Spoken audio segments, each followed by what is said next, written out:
Hello, family. Good morning. Good evening, Ann.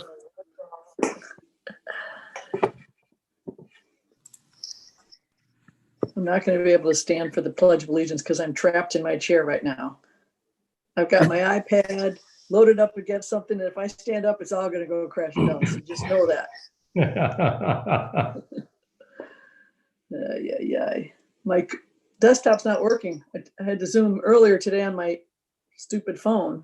Anyway, I have a smartphone. You have a stupid phone? I have a stupid smartphone. Sometimes smart, sometimes not. And when it's not, it's stupid. Okay. I won't call it anything worse, but except you're not supposed to use the word stupid, right, Matthew? That's what you're teaching your 2-year-old or whatever. That's right, trying to. Some things that you have to use the word stupid in, such True. as stupid is as stupid does. Now, if you don't use that way, I don't know how you can do that. You can't get Stupid that thought head. across. Stupid head's appropriate sometimes too, for sure. Stupid head. There you go. That's me speaking. I had 2 older brothers. They were stupid heads. Okay, so Ron Claire is going to be a couple minutes late, but we're going to go ahead and get started when it gets to be 6 o'clock here. And this evening, Lisa is going to be participating to the extent that she can, but she's under the weather and not feeling well at all. So you're just going to see her little name up on the screen. And when we get into the regular meeting and she is called upon to vote, she's going to vote by using the chat feature in this Zoom meeting. So we'll be able to see when she votes. As you can see, she's already sent us a chat saying hello all. So we will record her votes as they come across through the Zoom chat box, unless our city attorney says no, absolutely not. And then maybe we'll appeal to our new city attorney. What? What? Okay, so I've got 6 o'clock, so we're going to go ahead and get started. This is a work study session to receive information from staff concerning some work that they have been doing over the last several months on the general issue of public safety.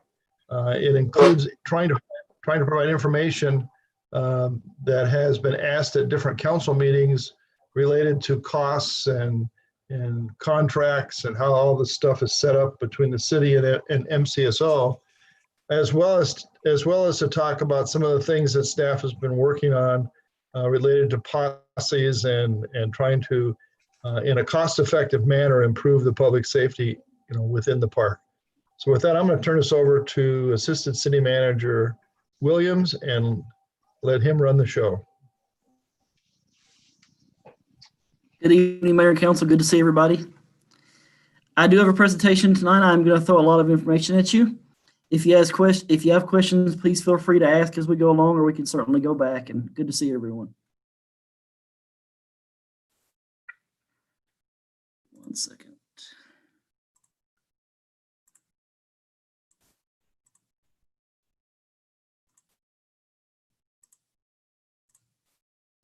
Can everyone see my presentation? Yes. Thank you. Yes.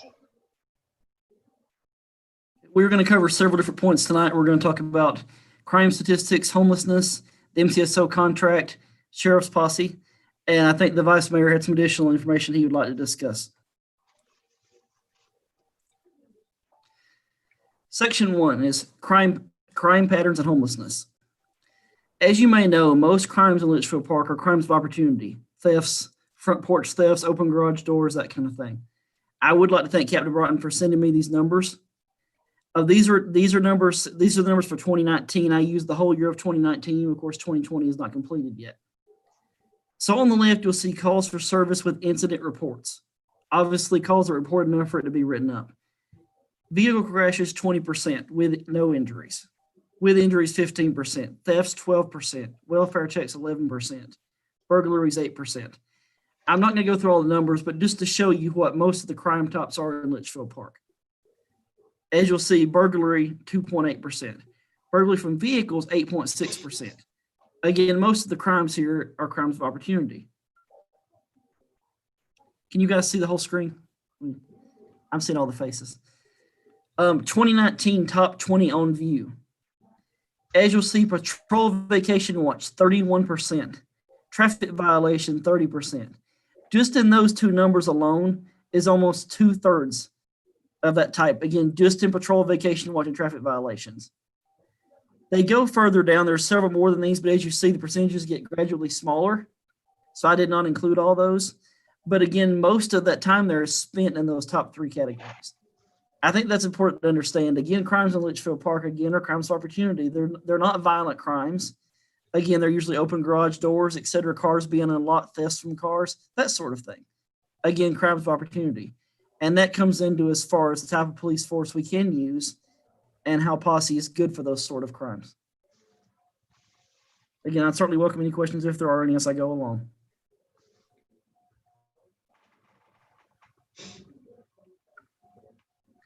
Homelessness.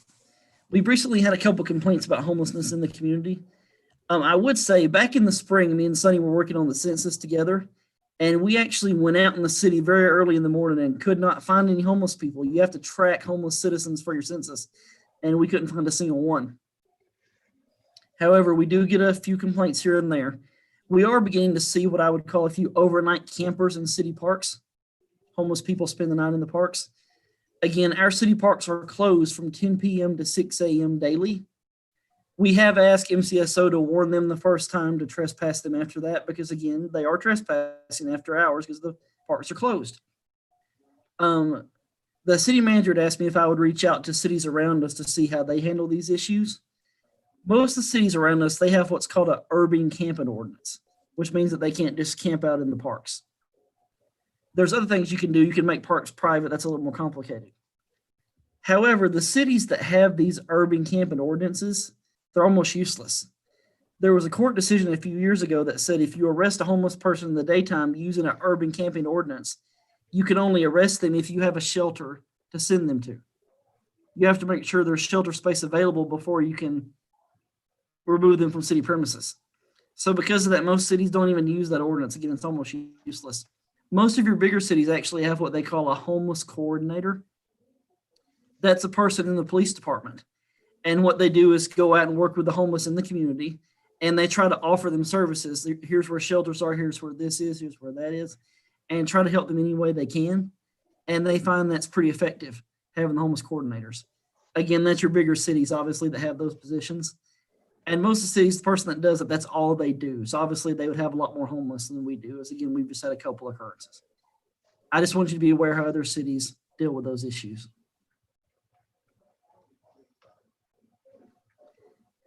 Any questions on crime or homelessness at this time? Okay. Maybe a comment, Matthew, Yes, sir. just to let the other council members know about some of the things that are going on within Maricopa County, kind of the Southwest Valley. The current mayor of Phoenix, Kate Gallego, is very concerned about homelessness in Phoenix, and she is working on trying to build support amongst all of the cities to recognize the fact that Phoenix ends up being the home for a lot of homeless people when it really is more of a regional issue. So that Phoenix feels like it's carrying more of the cost of homelessness, both in terms of just out-of-pocket city costs and also the costs related to crime. And there have been various attempts to discuss across the region some process of having cities more, share this cost somehow, to identify if there is some component of the cost that it should be shared, then how might it be shared? Those are conversations that are ongoing amongst the mayors, and in some cases city staffs, trying to figure out whether there's some justification to making the conclusion that these are costs that should somehow be shared. And then if they are, how might cities across the region share some of the costs? So the issue of homelessness is one that is becoming more and more important and is becoming something that I'm sure will be an issue that will come before the council, if not in the next 12 months, certainly in the next 18 to 24 months. So you should keep it on your radar. Thank you, Mayor.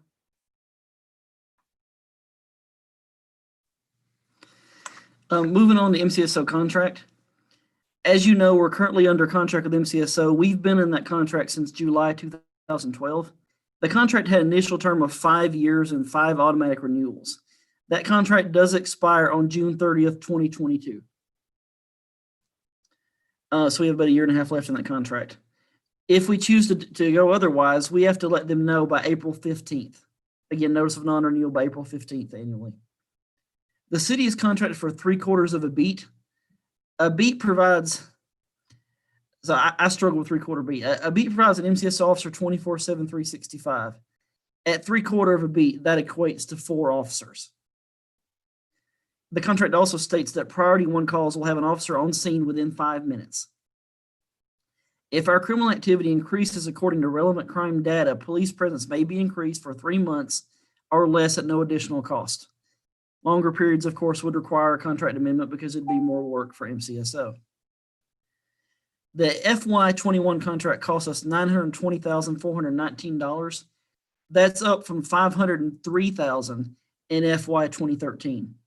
That represents an 82% total increase, or 10.25% annually since the origin of this contract.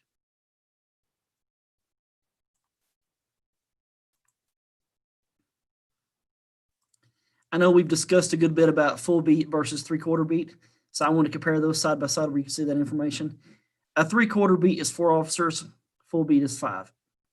Again, our current costs are $920,000. We did get a quote last spring from the CSO for full beat. A full beat would be $1.282 million, as you see. That's an additional cost of $362,000, or a 39% increase over what we currently have. Again, that would be first year. Currently at $920,000, that's a per capita cost of $145.86. Of course, what I did there, I divided the contract cost among the city population. Last census numbers of 6,310, $145.86. If we went full beat, it would be $203 per citizen. Currently, it's 12.2% of the general fund budget. On full beat, it would equate to 17% of the general fund budget. And 3/4 beat would be 1,577 citizens per officer. Full beat would be 1,262. I would say back in the spring, the mayor had asked me if I would do some comparisons of cities in the West Valley as far as police, as far as cost, number of officers, et cetera. I do have that information. Anyone that would like to see it, I'll certainly be glad to share that with you. If you'd like, just let me know.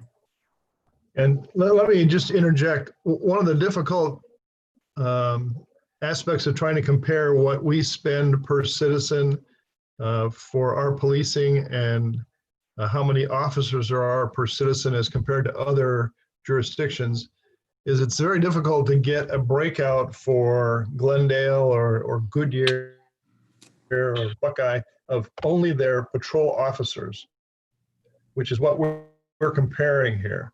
So when we have 3/4 of a beat, it's 3/4 of a beat for a patrol officer, but that doesn't include the people that back up that officer, like detectives and SWAT team members and helicopter pilots.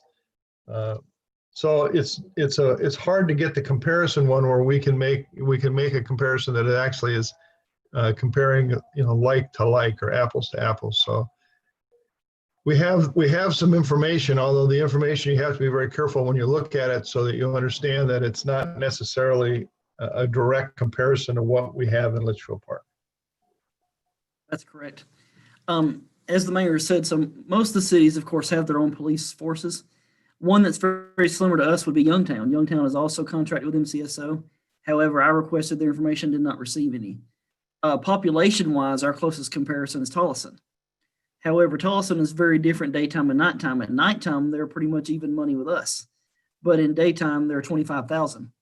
very much a work community versus a bedroom community. So it's not really apples to apples. But I would agree with the mayor. It's definitely hard to separate officers from other staff.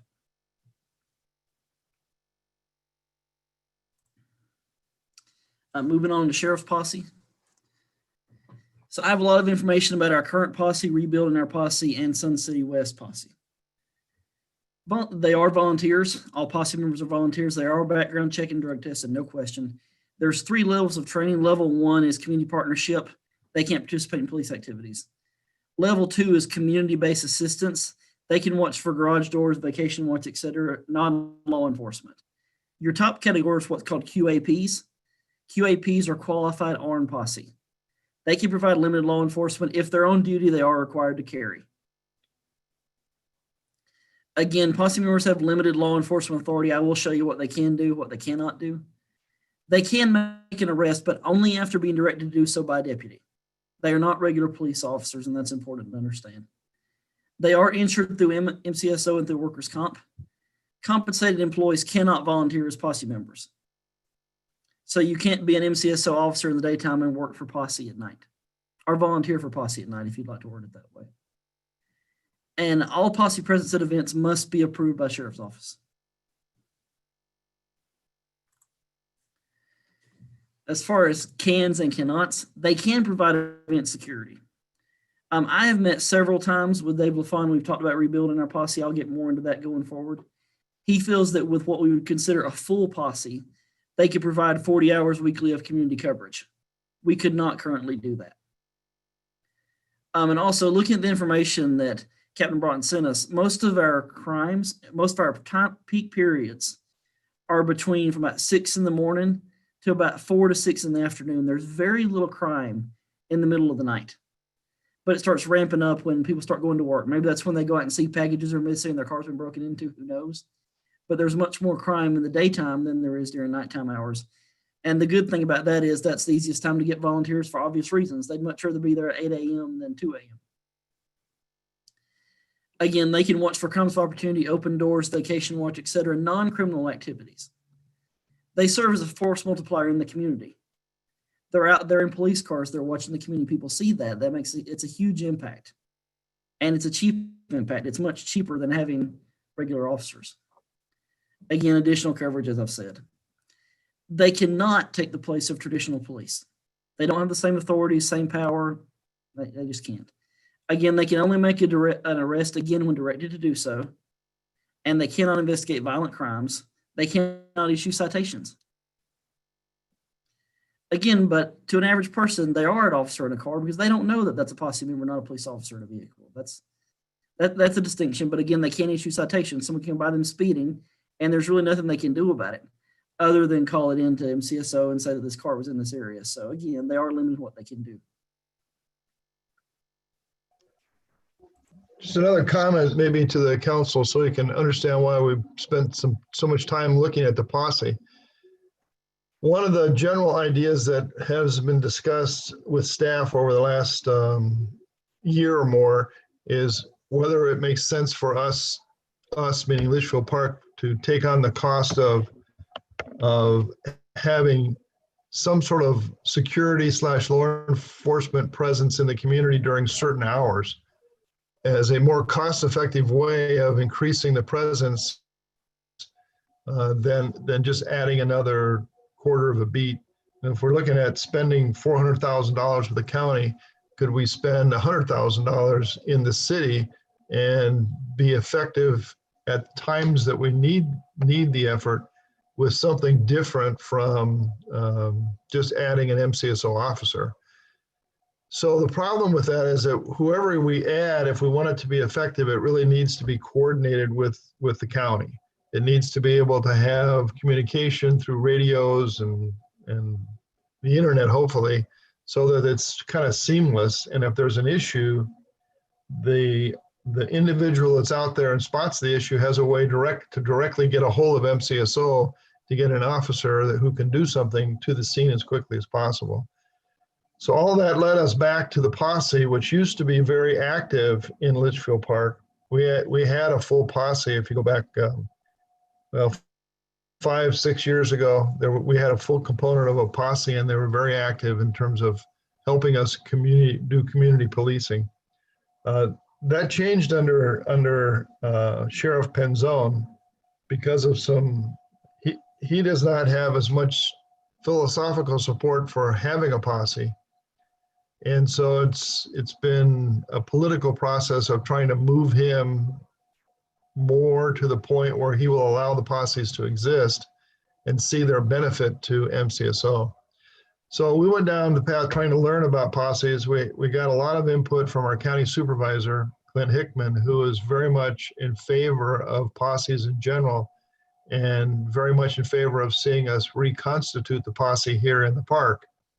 And so we've spent a lot of time through Matthew spent a lot of time trying to understand how has the posse been reconstituted in Sun City, because they have now a posse system in Sun City that is effective at providing community policing in Sun City.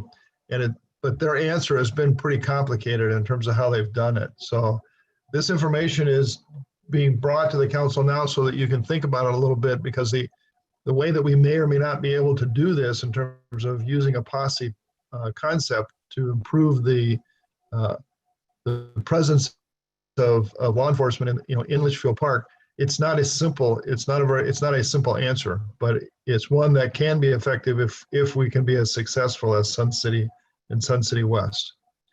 So sorry to break in, Matthew, but I thought the background might be helpful to council. Well, not at all, sir. I appreciate it. Absolutely. Mayor and Council, on this slide, you'll see this is about our current posse. On the left, you'll see current status versus rebuilt status. We currently only have 2 posse members in the city. When we have city events, we can bring posse members in from other organizations. A lot of people are willing to come work here if needed. But again, we currently only have 2. As the mayor said in the past, it's been much larger. We only budget $1,000 annually for posse, and that's mostly for equipment, ammo, vest, et cetera, that sort of thing. They do provide event security. Again, it has declined over the last few years, as some of the reasons the mayor said. It's been active here since 2003, so it does have a long history here and is supported in the community. We do provide and maintain 2 vehicles. I'm sure you've seen the Crown Vic and the Tahoe we have in the back. Those are our posse vehicles. They are owned outright by the city. That is a big plus that we own those. Most cities don't have their own posse cars. In most cities, when posse members want a vehicle, they have to go get it from county. So from what I understand, that's a good draw for us that we actually own those cars. Those vehicles are available for MCSO to use if they're needed, just so you're aware.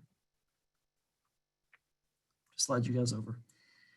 As far as proposed rebuild of posse, so again, this is from a lot of discussions with Dave LaFond, et cetera.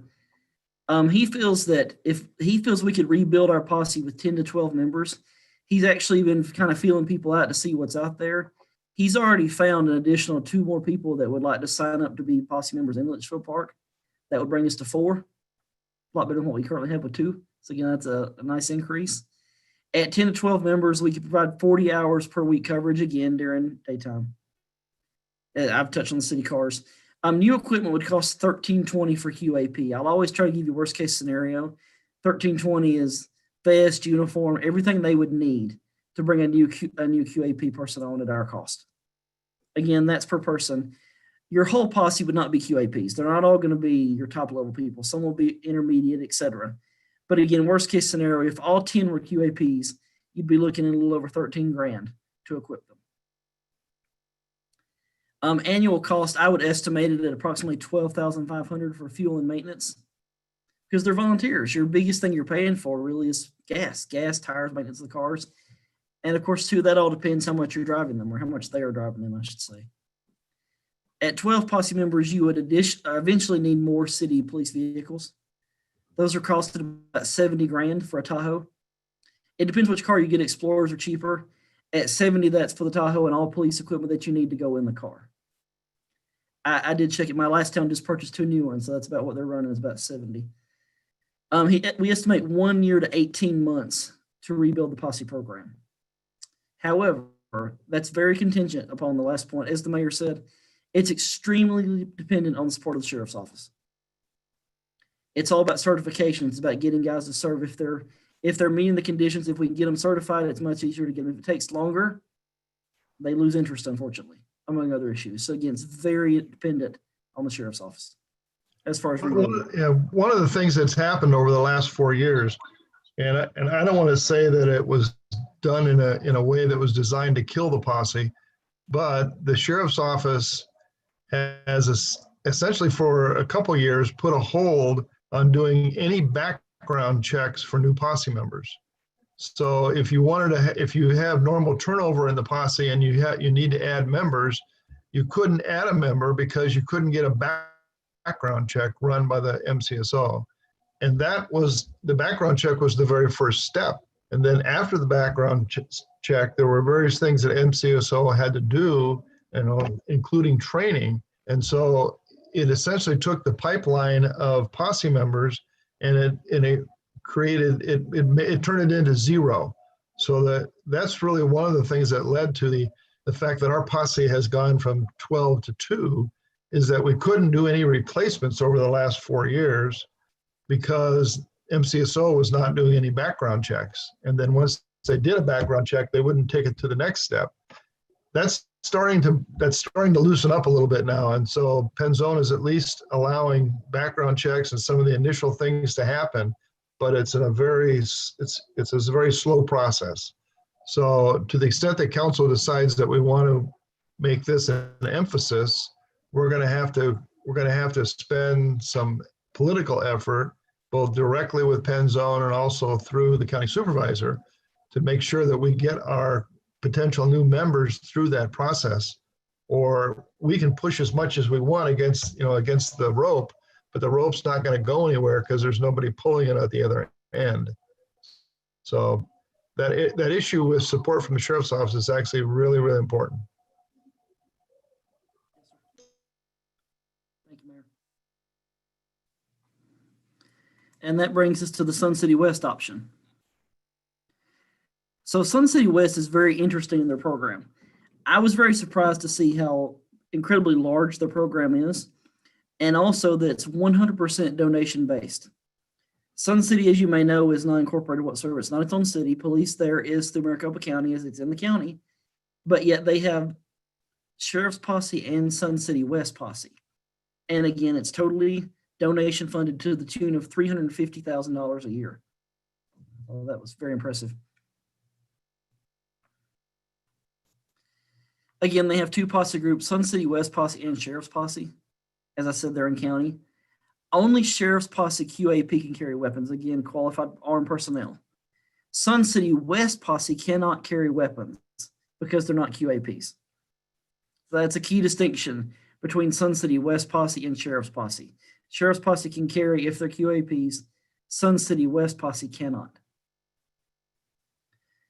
Again, as to what the mayor was just saying as far as support from the sheriff's office, the Sun City West Posse will continue to exist. If for some reason the Sheriff's Posse program was terminated for whatever reason, I'm not saying that it would be, but if it was, Sun City West Posse would continue to exist. It is funded through donations and it's independent. Now, granted, they have to call MCSO for assistance if there's an issue, if there's a serious crime, a ticket, etc. But it exists separately from Sheriff's Posse. Yet a lot of their members there are Sheriff's Posse members and Sun City West Posse members, because you can be both. Sorry, I keep having to move you guys over so I can see everything. They have 5 to 15 nightly service calls. Less than 5% of their service calls involve MCSO deputies. Most of it is patrol. For example, when I was there, they had 9 cars out in the community at that time, 9 different patrol cars. Granted, they're a much bigger area. They have 17,000 homes, so much bigger area. But again, 9 cars on patrol, and that's regular. That's from very early in the morning until in the evening. So again, they have a lot of cars, a lot of staff, and again, all volunteers. Very similar to us on crime patterns, largely crimes of opportunity. That's why, again, Posse is so effective at stopping a lot of that. They have 50 Sun City West Posse members and 45 Sheriff's Posse members. How many of those are dual, I couldn't tell you, but 50 and 45. Again, 18 hours of coverage daily by their posse programs. They have 8 Sun City Posse cars and 7 Posse cars for a total of 15, and they've got 4 more coming. Again, their budget is $350 every year. That is, again, 100% donation funded. They do have donation campaigns throughout the year, events, etc. They're very good at having their posse members at local events very much seen and be seen, be involved in the community, that sort of thing. As the director told me, it's very common when they see a house with a door open or a garage door that a local citizen will come in and give some money toward the program because they appreciate it and they support it. And that program has been in existence for 42 years in Sun City West. So yeah, they do a very good job with it. To see it is very interesting. They have a very large building. And of course, and I asked the question, they said, no, the facility too was all paid donations. They do a very good job up there. Personally, I like this model a lot that they have both. Again, they have Sheriff's Posse, they have Sun City West Posse. So no matter what happens, they're covered. Again, posse members are limited in what they can do. They're not regular officers. They can't write a citation, but they are such a force multiplier in the community. It's visibility. It's seeing the police cars in town, knowing that presence is there. It works. So again, I think they have a very good model. That being said, Sun City West is a 55 over community. They have a lot more rooftops than us. They have a lot more people than us. They have a lot more volunteers that would fit the needs of what you would have. That's important to express. As I've said, Dave LaFawn feels that we'd be good with 10 to 12 people. I'm not saying we can get 45 to 50, and I want to be clear on that. I'm not. But again, that's different. But they have a great program in Sun City West. Again, if you ever get to go there and check it out, please. Pretty impressive. Let's see.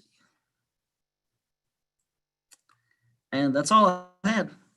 So if you guys have any questions on the posse members or anything at all, I'd certainly be glad to try to answer them. Questions from council? Councilman Donahue. Unmute yourself, Eric. Still got to unmute yourself. Okay. You hear me now? Yes. Good. One of my questions is, so we can do background checks. We don't need I think I used to do them for the school. So if we chose to go this way, is that, and they were free, unless there's a much heavier level of background check, is that something that would limit us if they said no to background checks? I don't know. We can do background checks, but it won't satisfy the requirement if you want to have it be a sheriff's posse member. If it's a Sun City West type posse, which is a separate entity entirely from the sheriff's posse, then we can do background checks for those ourselves. But if we want to have a sheriff's posse, which means potentially an armed posse, then it needs to go through the sheriff's process. That's it. Thank you. Okay. I would also say that, I'm sorry, sir. Councilman Rososi. I just had a quick question, Matthew. I'm just curious, our crime numbers overall, how do they compare to past years for our city? And then how do they compare to our neighbors? So it depends on city size as far as different types of crime. Some cities, of course, have different types. We're very low on violent crimes. We've been lower this year, but this year is such an outlier. 2018 was higher than 2019. So, but not that much higher. 2018, 2019 were fairly consistent. 2020 is much, much lower. But again, it's such an odd year for so many reasons. As far as percentages of crimes, I could show you that on some of the cities. It doesn't break it down as far as specific crime. It just shows a crime rate overall. It's a little hard to compare apples to apples there. For example, all the other cities in the valley use UCR crime stats through the FBI. However, we're contracted through MCSO as Youngtown is, and ours are not that way. Ours are shown differently. So it's kind of hard to compare apples to apples. I could send you that information and show us compared to other cities, but again, they're shown differently because who we're contracted through. I think it's more interesting actually our 2020 compared to 2019 and 2018. What you're saying basically is our crime is actually down this year compared to last year? Oh, yeah. Compared to the prior year? Yes, sir. So ultimately, it would be hard to argue then that we have a problem. If we're better, we weren't doing this last year or the year before. Right. Crime and policing has been a top issue in the community since we were first incorporated. And we've never really had a huge crime problem, but it has certainly, crime has been a very big issue throughout the history of Litchfield Park. You end up, what ends up happening is we have a few crimes that are more visible, and it happens in a certain part of the city which is more visible, and it becomes more of a concern, to citizens who are willing to, who are willing to raise it, and it starts, the sky is falling kind of a narrative. So, and that was clearly going on within the council and the community 6 months ago, 3 months, 4 months ago, 6 months ago. So that's why we started down the path of trying to figure out what can we do to do it in a cost-effective way. And we looked at a lot of things. I mean, some was like, what if we hired security officers to patrol the restaurant areas? Because that was where we were getting a lot of crime in terms of fights and sexual assaults and whatever that were happening in the parking lots. So what if we put a patrol in just in those areas? So that all those conversations kind of led through this whole thing coming back around to the posse issue. So I think that our concern is that we want to make sure the city feels safe. And part of feeling safe is you need a presence in the community. I don't see an MCSO car that very often. And that makes me feel less safe than if I saw an MCSO car every so often. So it's things like that that maybe we can do as a city that makes our residents feel a lot safer, whether it changes the actual crime statistics that much.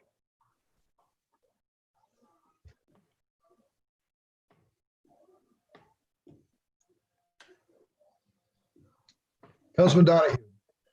So my thought on the fact that 2020 crime was down is because of COVID and everybody was home, less break-ins, that kind of stuff, just saying. But I thought between 17 and 18, or maybe 18 and 19, it had increased, because I remember having a conversation with the local sheriff that with population coming, and we can't control that, even surrounding us, we're going to have more crime. So my thought is, certainly, I'm glad we're having this conversation, because certainly if we're prepared, and wouldn't it be nice to have some of our own helping police that? But I think that the crime being down, just in my opinion, must be COVID, anyway. The issue of crime is one that it's very hard. Statistics tell you one piece of it, and the ways people's impression of it tells you just as valid a piece of it.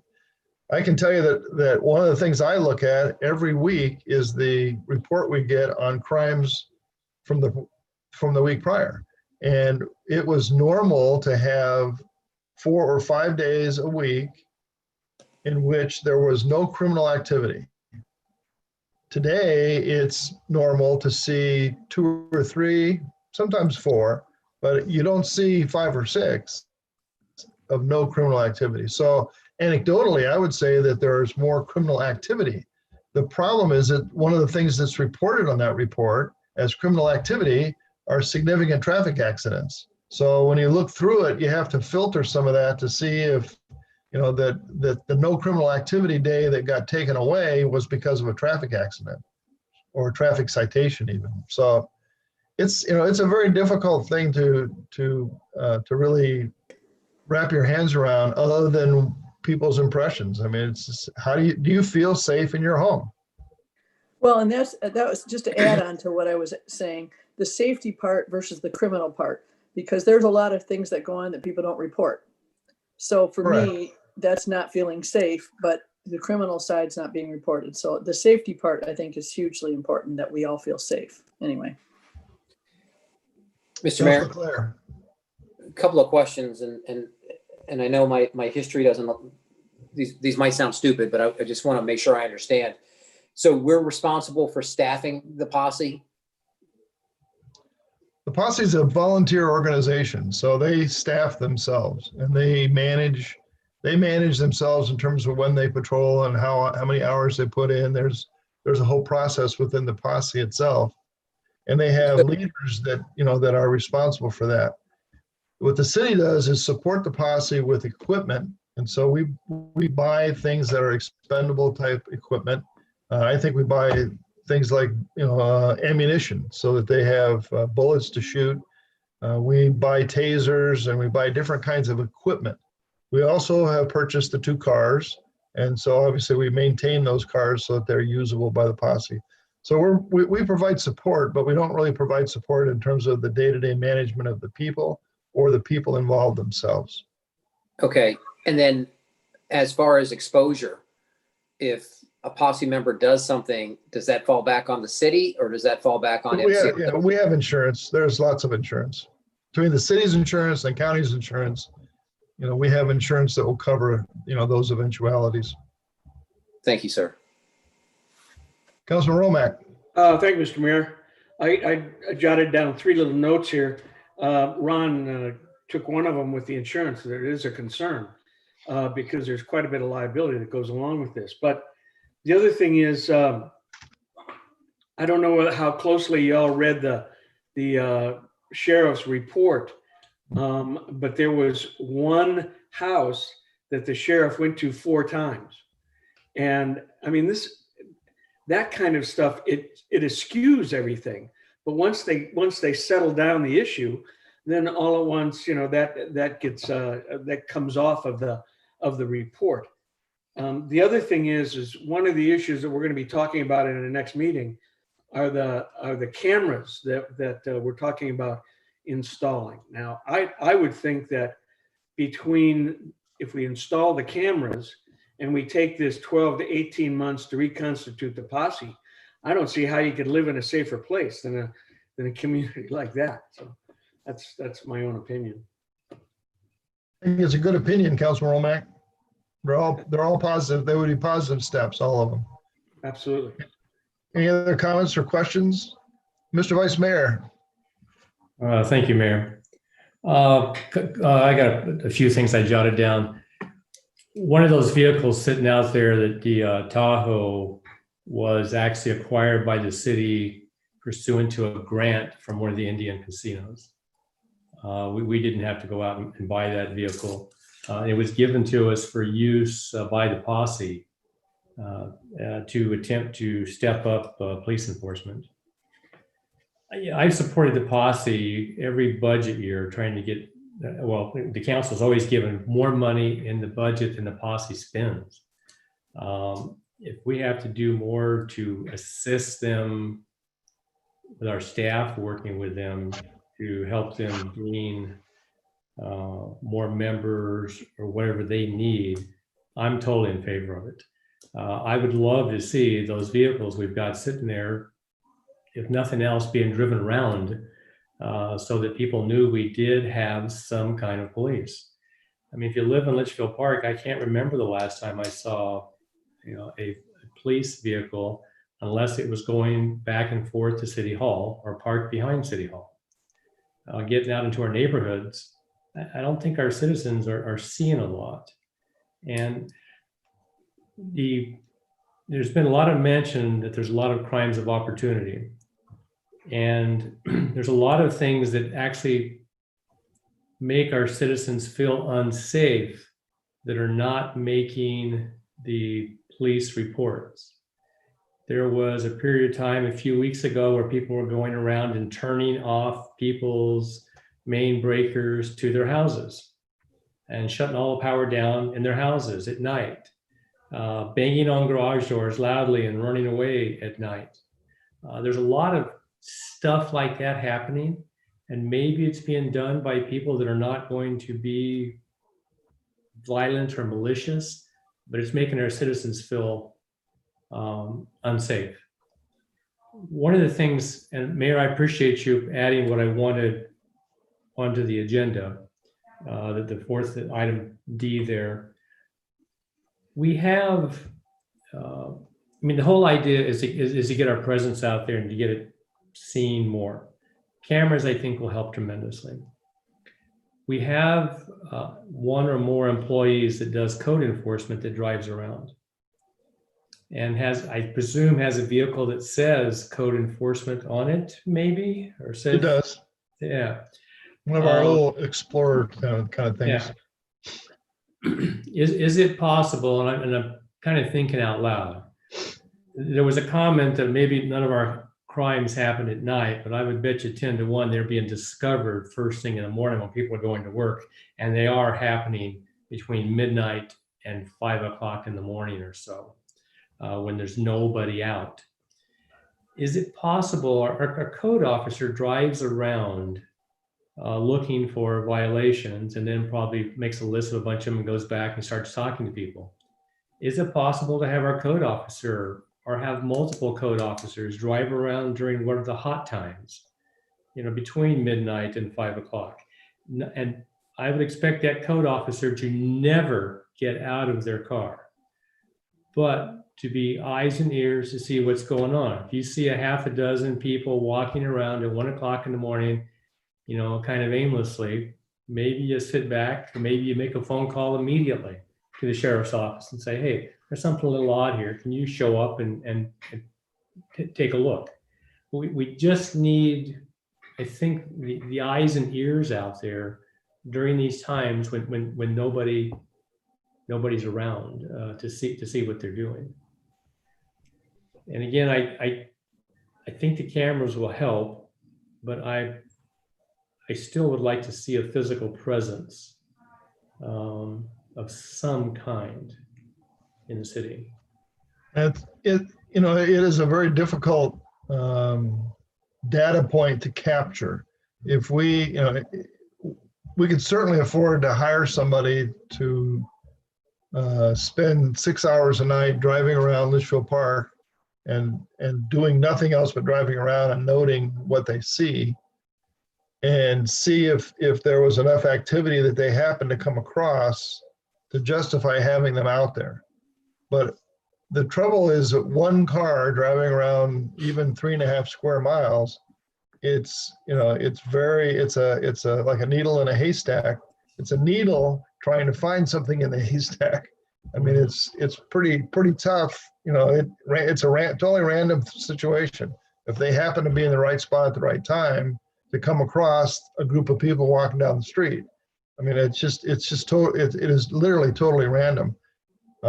If council wants to find out about that kind of data, I don't have a problem with hiring somebody just to go out and do that. Go collect data for the next 4 months and tell us what you see between 12 at night and 6 o'clock in the morning, and just hire them and put them out there and get the data, and we'll see what we see. I'm going to suspect that we're not going to see much just because of the randomness of one car driving around the park. But maybe the fact that they're out there will have an impact, and we'll see some sort of impact on crime statistics. I don't know. Well, I guess we can find out. Do we have any feeling with the statistics that we have of where the hot spots are and what nights might be the hot times? Are we talking Friday and Saturday night on certain neighborhoods that we seem to see in the police reports quite a bit? I don't think we've actually asked the sheriff to do that type of analysis for us. And that's something we can certainly do is we get information that tells us where things are happening in the city, but it doesn't tell us, it doesn't take the data and break it down into days of the week and times of the day.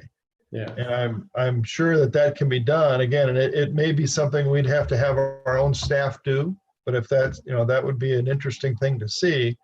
If there was some pattern that said, well, on Tuesdays at 4 a.m., you got a problem.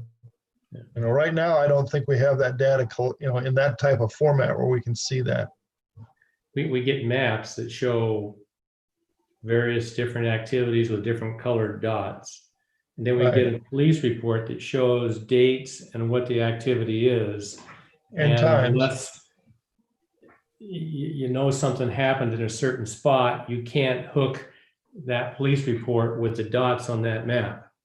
Right. We haven't correlated it somehow.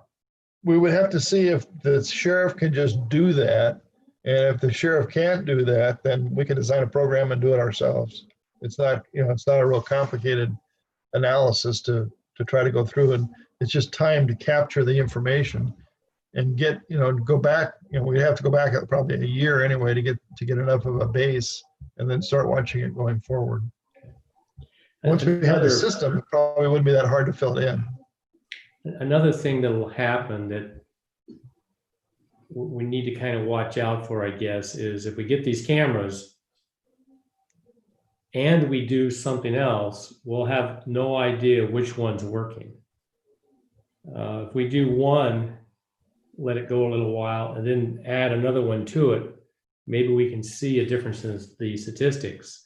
But if we do both of them, we'll have probably a little idea, you know, what each one's doing. I think the camera one is going to have that. If we're going to see an impact from the camera one, we're going to see it in data that's directly related to that camera and license plate numbers and things that we can track directly to the camera. I don't think if we decided we wanted to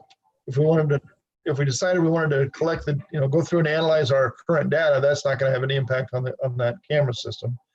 And if we decided we wanted to spend the money to put a person out just driving around the community at night, that money is not going to, you know, that information is not going to impact the camera.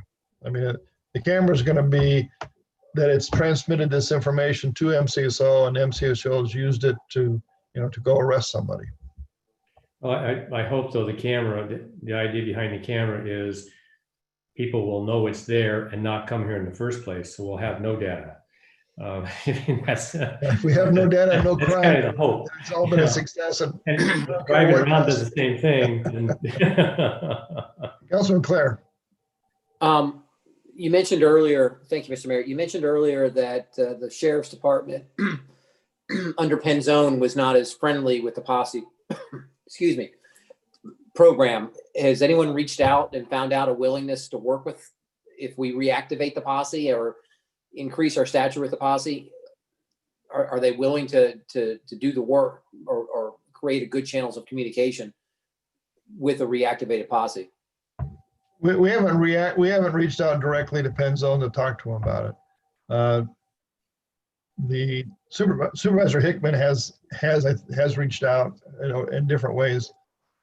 Excuse me. And I think the people within the posse themselves have tried to work through their lines of communication within MCSO to try to find out about levels of support. So that's clearly an area that if we're going to try to reconstitute our posse, we're going to have to identify ways we can help the posse get the things that need to be accomplished through the MCSO to make that happen. Thank you. Mr. Mayor, Mr. City Manager. I'd like to address what Vice Mayor Faith brought up about the grant from the Indian Nation. That's the Tohono O'odham Nation. And every year they, and usually I think around springtime, they put out a request for applications. Law enforcement is just one aspect of about 5 different areas that they are willing to, if you're qualified through the grant application process, they're willing to fund. One of them is law enforcement equipment. And so every year, if we have a need, the city could apply through the Tohono O'odham Nation grant process to potentially be funded for another car or a piece of equipment, just to throw that out there to back up what Vice Mayor Faith said. Thank you. Any other questions or comments from council? I don't see any. Oh, Mr. Vice Mayor, sorry, missed you. Just a thought. So this thing doesn't get talked about and nothing gets done. Should we appoint somebody at City Hall as part of their job description to interface with the posse on a regular basis and maybe give us reports on a monthly basis as to what's happening with them, and to stay on top of it as a job description to assist them and help them to get this thing rebuilt? I think that's probably a good item to add to the list of items, but it literally is one item.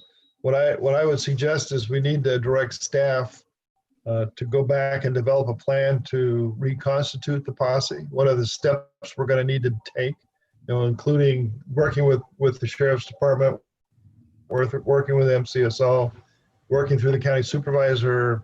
You know, there's probably a list of 25 things that we need to do to try to make it successful. And one of which is we can appoint someone within City Hall to coordinate those efforts and then report back to council on them on a regular basis. Mr. Mayor. I got two hands up. Okay. I'm going to start with the city manager because I think he probably is going to tell me what they can do and they can't do, and then we'll go back to the vice mayor. I'm just going to tell you what we are doing. We've already met on several occasions with Commander LaFont, and we're working with him. We're already moving forward with the recruiting effort, and we've met with Captain Broughton and talked to him as well with regard to coordinating on that. I would say that my experience so far in the MCSO department that I've spoken to is that the staff is extremely cooperative, and they do want the posse reconstituted and available. So it's really a matter of organizational policy at the top that is the issue. That would be more of a, as you mentioned earlier, a political effort to try and help to convince the sheriff that we really would like to have this reconstituted as a resource for the city. But we're already working in that direction. Currently, I have appointed Matthew, once I, if you will, primed the pump, I appointed Matthew then to begin to work this issue. Now that may change under the circumstances, but just to let you know that it is in progress. And one possibility would be, much like we have Captain Broughton show up at the regular council meetings to speak, we may also want ask if Commander LaFont could be present to also address the posse issues that he's aware of, since he's on the ground and working it every day. Thank you. Yeah, I think the concept would be to take that and just to go a step further and translate it into an action plan or a Gantt chart that took all the different steps and the different categories that need to be accomplished and put them in as specific goals. And then we had a way to get a report back from staff that showed us progress towards reaching the goals, so that we can see that, this is an area where we need to get this thing done and we're not able to get it done, and we can't get it done because we need this resource, or there's a reason, so the council can react to it, as opposed to a report that just generally talks about, this is our goal and we're trying to get there. And it would be better if we give it some context through an action plan or a Gantt chart, and that we can then track on a regular basis. Mr. Vice Mayor, you had your hand up before. Yeah, thank you, Mayor. The information that Matthew brought back about the Sun City West posse and the Sun City West group, whatever it's called, the one the sanctioned sheriff's posse and the other the unsanctioned patrol group, I found to be quite interesting. And we would always have the ability, and just food for staff, to pull the decals off of that Tahoe or that Crown Vic, and with an unsanctioned security patrol to drive that around in the evenings. And anybody who sees them, even without decals on them, is going to look at those and go, those are cop cars, marked or unmarked, because they are definitely, just look at the wheels and the hubcaps and the way they're set up. They're designed to be police vehicles. So, I mean, they could have the Litchfield logo on them, if nothing else, and have the sheriff's decals off, but it could be the eyes and ears also, maybe in the evenings driving around. So these issues are never simple. It seemed it's a great idea, and it seems like a great thing that we can just we can make that happen easily. But the sheriff's posse people, Dave LaFont, is really not interested in being a Litchfield Park posse person. He wants to be a MCSO posse person. And I don't know that he wants to necessarily, take the responsibility to manage a Litchfield Park posse in addition to trying to manage the Sun City posse or the Maricopa County posse. So those are things that we can work on, but we have to find, if we want to find and do a Litchfield Park posse, kind of like Sun City posse, Sun City West posse, we're going to have to find somebody in the community that wants to take on the responsibility of it. And that's not necessarily an easy task. One of the things that staff is going to, I think, bring back to council, at least generally, is the concept of doing an advertising campaign to try to attract new members of the posse. before we do that, we need to have a better plan for how we can integrate them in terms of whether it's going to be an affiliated posse or a non-affiliated posse. And if it's affiliated, how do we get them through the MCSO hoops? So there's some things we have to do before we do that kind of campaign, but all of those things are pieces of that, of trying to solve that puzzle. And it becomes pretty complicated. Yes, Mr. Williams. Yes, sir. I just wanted to add to the vice mayor's point that the Sun City West staff was super nice. They said if we decide to proceed with this, they would be more than glad to provide their training room there in Sun City West for us to bring volunteers up there. They would even provide us with training manuals, show our people how they do everything there. They were extremely helpful and would be willing to help with us in any way that they can. Just thought that should be noted. Yeah, we're very fortunate in the Sun City West posse, the non-affiliated posse, has been very helpful in terms of meeting, and they have developed procedures and policies and training and things that it would take us years to duplicate. So all of that material is available to us if we can find the personnel that want to get it organized and running. Mr. City Manager. I garnered Sun City and Sun City West policy manuals and training manuals and gave them to Dave LaFont. He has Good. those. That's good. So any other questions or comments from council? If not, you've all made the city clerk look incredibly smart at scheduling our next meeting at 7 p.m. because it's almost 7 p.m. So do we have to go to a different Zoom meeting, or is it going to be the same Zoom meeting? It'll be the same, but I do need Oh. a motion to close this one. All right, well, this one is officially closed because there are no more comments or questions. We're going to take a 2-minute break so I can refill my glass of water, and then we'll get this thing gaveled up just about 7:01 probably. Okay.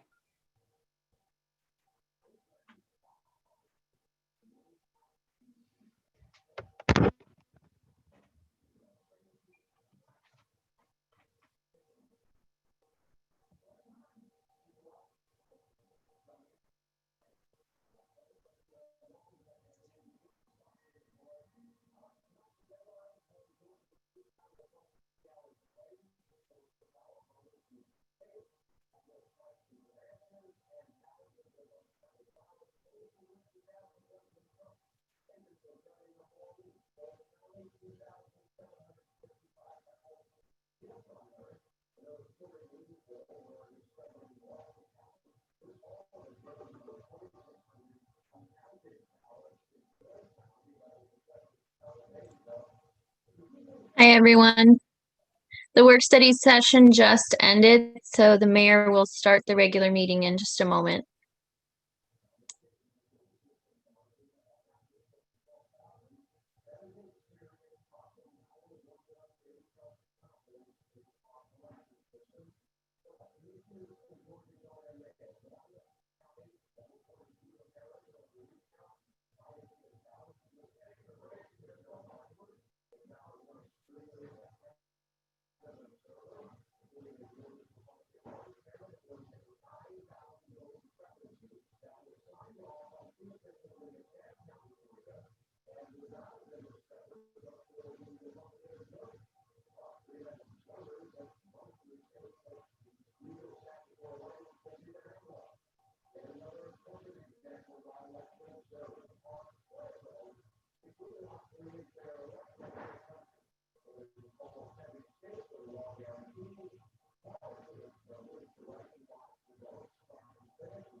Okay, it's 7:03. We got everybody back, it looks like, hopefully.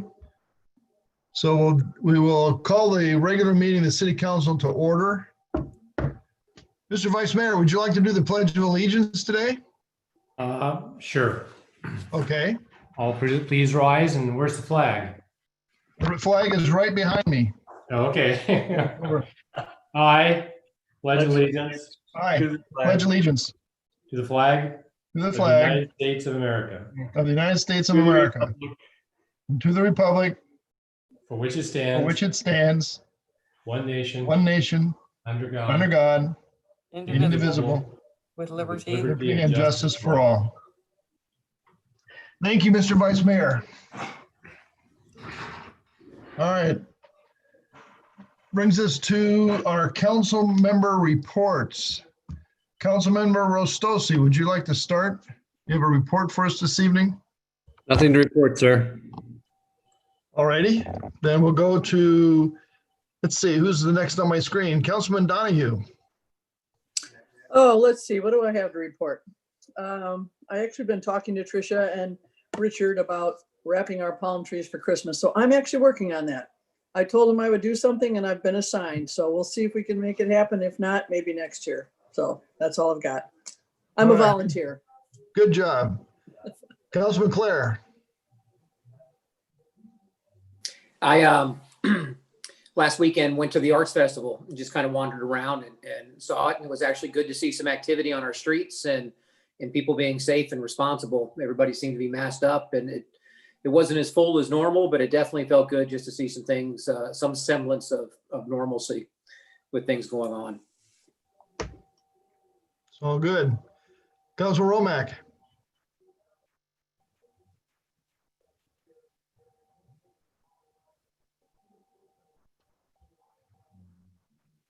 Councilman Romack, do you have a report for us? I can see you, but I can't hear you.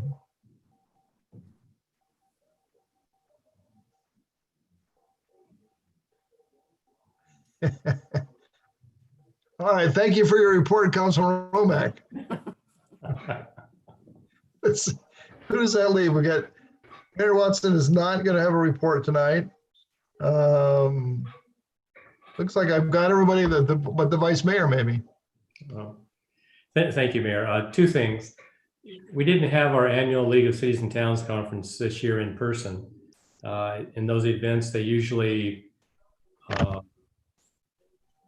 take notice and honor council members with certain milestones. I received in the mail a couple of weeks ago a plaque for 16 years of service to Litchfield Park. Sorry about that. I still have a landline, apparently. The other thing is just something for staff. We've got this wonderful park over on the west side of town called the Bullard Wash, which is in Goodyear. And we have houses that front on it. We have streets that front on it. And we have no way to get into it on a bicycle or a golf cart, or if you're walking in some places, you've got maybe some couple of foot drops to get into it. I'm kind of surprised the whole thing was designed the way it was, with no access for the citizens to use the park. So maybe if staff at some point could look at that and see if there isn't some simple way to maybe make a couple of spots with Goodyear's consent where people could ride a bicycle to get on the path that's right along our city boundary and right up and down that path. So it's a gorgeous park, but there's no easy way to get a bicycle even on it. We can certainly have staff talk to Goodyear about that. Okay, so I think that takes care of everyone. Councilman Brainerd Watson is not going to be able to speak to us tonight, although she is on the meeting. She's her name is in one of these blank squares. She's under the weather and will be participating and voting through the shared chat feature at the bottom of your screen. So whenever we have a vote, and I guess I don't see the city attorney yet. There she is. so far she hasn't gone crazy with me. I'm assuming that we can allow Councilman Brandon Watson to submit any votes she needs to make through the chat feature. As long as she's present at the meeting, and I did discuss this with her earlier. Okay, good. So she'll be voting and she is present, but she just will not be vocal tonight. In terms of things going on, first, let me congratulate the Vice Mayor for 16 years of service to the community. You have, I'm sure, I know you've had a tremendous impact on, on the city that we all enjoy today as compared to what the city was 16 years ago. It was a great city 16 years ago, but it's a tremendously better city today than it was 16 years ago. So thank you for all your efforts, Mr. Vice Mayor. In terms of a report to the council, the only thing that may be of interest to you is there have been a variety of discussions going on with the city of Goodyear over the last, I don't know, 6 months or so, maybe 4 months, about Camelback Road and stop signs and stop lights on Camelback Road, and whether or not Camelback Road is going to be designated as a truck road or not a truck road. And it progressed to the point where the mayor of Goodyear and I had a conversation this week about the issue of coordinating Camelback Road and how we deal with it and how we treat it within our planning organizations. That conversation is now going to lead to us to having a larger staff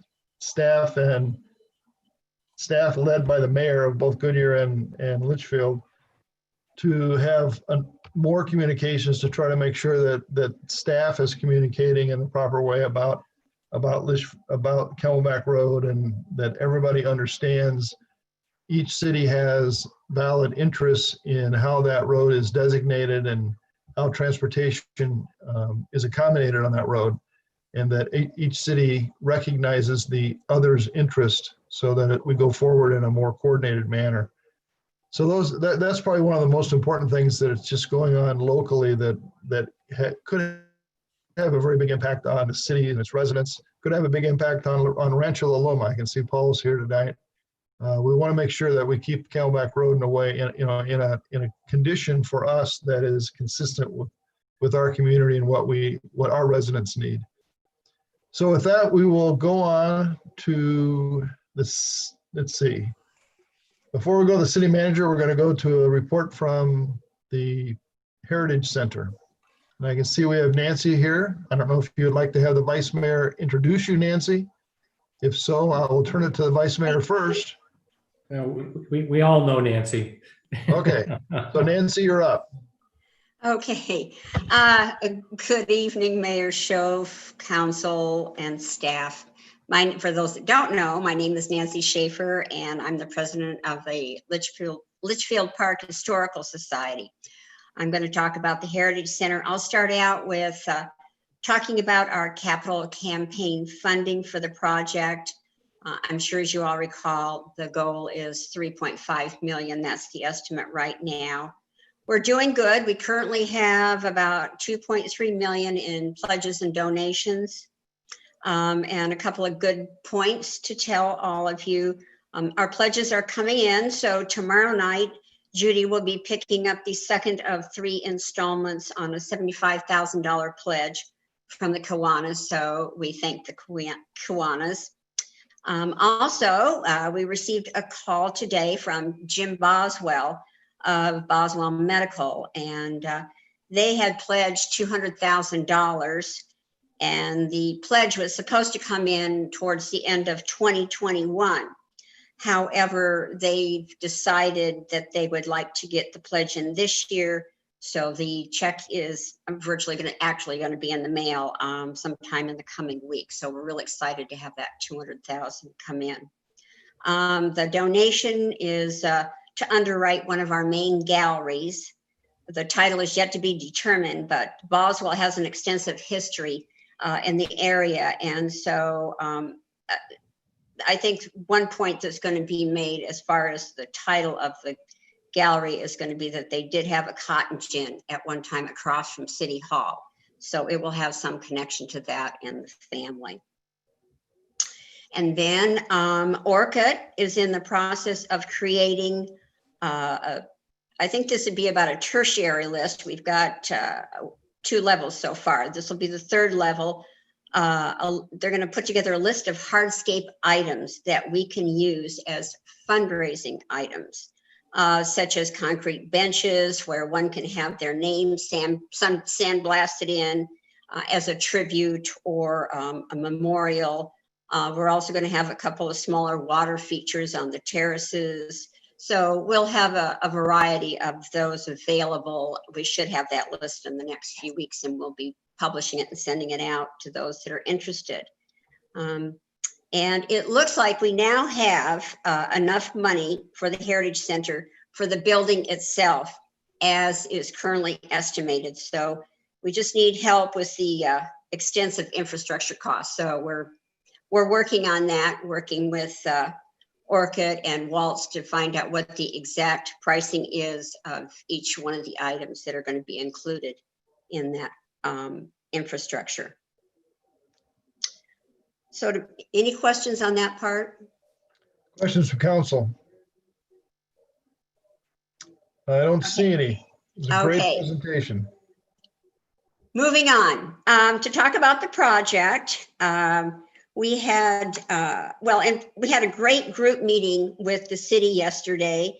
The city was there, Orchid and Waltz, and I want to thank Pam Maslowski for organizing the meeting and ensuring that city personnel were involved that are currently involved in the project.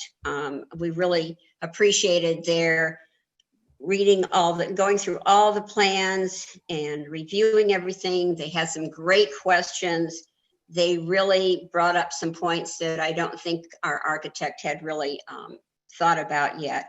So this was very good. And in preparation for that meeting, Judy and I had met with Orchid at their offices last Thursday and reviewed the design plans page by page. And that was for the interior areas, which I know you're not as concerned about, but we're getting things drilled down. And also the group meeting that we had yesterday is in preparation for the design board meeting in early December. So thank you so much again, Pam. I think we'll all be better prepared for the meeting. Okay, moving on. Orchid, there was a question that came up about the elevator where it opened up on the 2nd level where the arcade is, and it would have been exposed to that opening of the doors there would be exposed to all of the elements. So there was some concern, and Orchid did some research, and they've decided to add a vestibule in front of the elevator opening, which will protect that opening and all the mechanisms from water, sand, so on and so forth. So that should help minimize any maintenance costs down the way, or repair costs down the way. And it actually looks, at least from the drawings, it really enhanced the look of it up there too. So that was good. The water flow test that we had done recently indicated that we're going to be needing an additional pump to have enough water pressure for the fire suppressant system that will be in the building. That will be throughout the building. It was determined that it had to be water to be used, not any type of gas for the suppressant system. So the architects are working on what size we're going to need. And of course, they're going to go with the smallest possible to save on costs. This coming Friday, there's a soil test that's being conducted on site. They're going to be boring and coring. I believe there's 4 holes total that they're going to be doing, 2 just adjacent to the structure and 2 that are going to be down by the big irrigation pump there down by Litchfield Road. And that's to check the soils in that area for the roadway and parking areas. So that will be taken care of this Friday. The city's been notified, and my understanding is everyone's prepared for this to take place. So that should give us an answer to the any concerns anyone had about the stability of us adding anything onto the structure itself, and as I said, the roadways. So that's about it for now, but it's all good news where moving forward and very excited, and we're pleased that our pledges are being fulfilled. And we've got a couple of new avenues for donations that we're going to be pursuing shortly. So things are moving ahead. Any questions? Thank you. You guys are doing a great job. It's really fantastic to see the progress that you've been able to make along a path that is, it's got a very lofty goal, but you are definitely in reach of it. So thank you for all of your efforts, and please thank all of the individuals that have been involved in, in this effort on behalf of the Historical Society. Any comments or questions from council? I want to Okay, thank the city for all your help too. Thank you. Well, we have done a very small amount, but I hope that we can help you in every opportunity that we get. So, it's there's no question that your success will be a benefit, tremendous benefit to the city and all of its residents. So hopefully it will all come together, in the next several months. So thank you. All right, so we're going to move on. We have been asked by Congresswoman Lesko's office to provide a brief summary of some of the things that are offered by her office, assistance type activities that her office engages in, which can help our residents. Is Monica Yellen? I don't see her in my screen, but I can only see part of the people who are here. Is Monica, are you here? Mr. Mayor, Monica is actually here with me. So we are going to switch Okay. seats. So you're going to see my appearance drastically improve. So just 1 second, Monica will be with you. All right, perfect.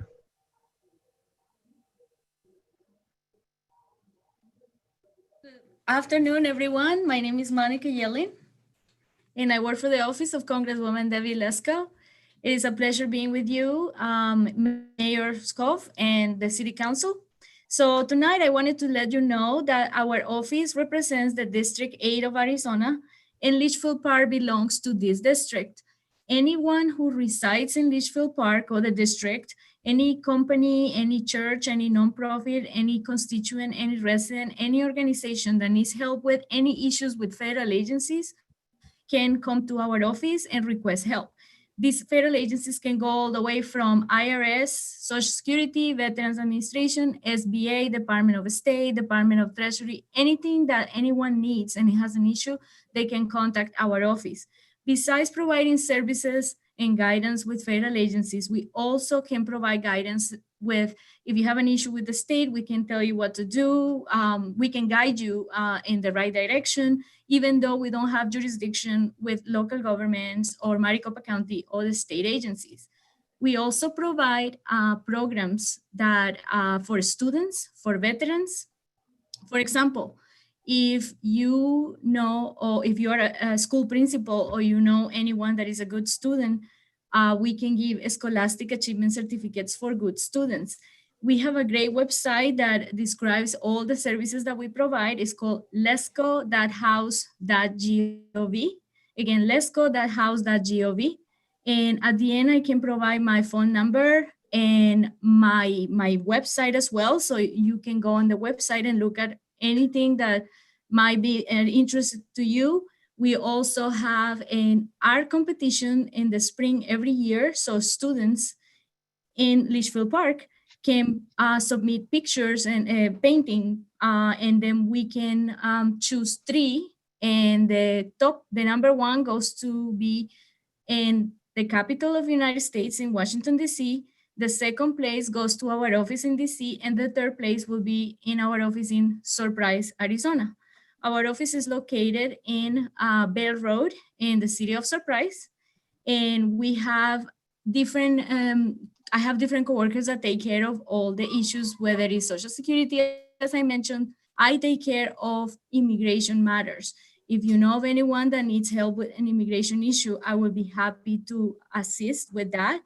We are proud to say that so far, within the last 2 years, we have collected almost $2 million for constituents. And these $2 million are composed by any refunds that you are entitled from the IRS, Social Security benefits, veterans benefits, disability benefits. So we really like to help the constituents as much as we can. We try to be successful. I have very successful stories, and I'm here to assist you. Again, my name is Monica Yellen, and I'm the Community Outreach Liaison for the Office of Congresswoman Debbie Lesko.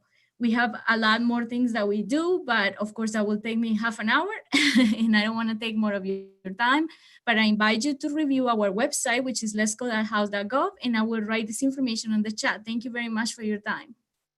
Monica, thank you for coming and making the presentation. I know that the Congresswoman's office has a lot of things they can do to assist residents who have issues at the federal level. And it's good to see the Congresswoman reaching out to her constituents to offer those services.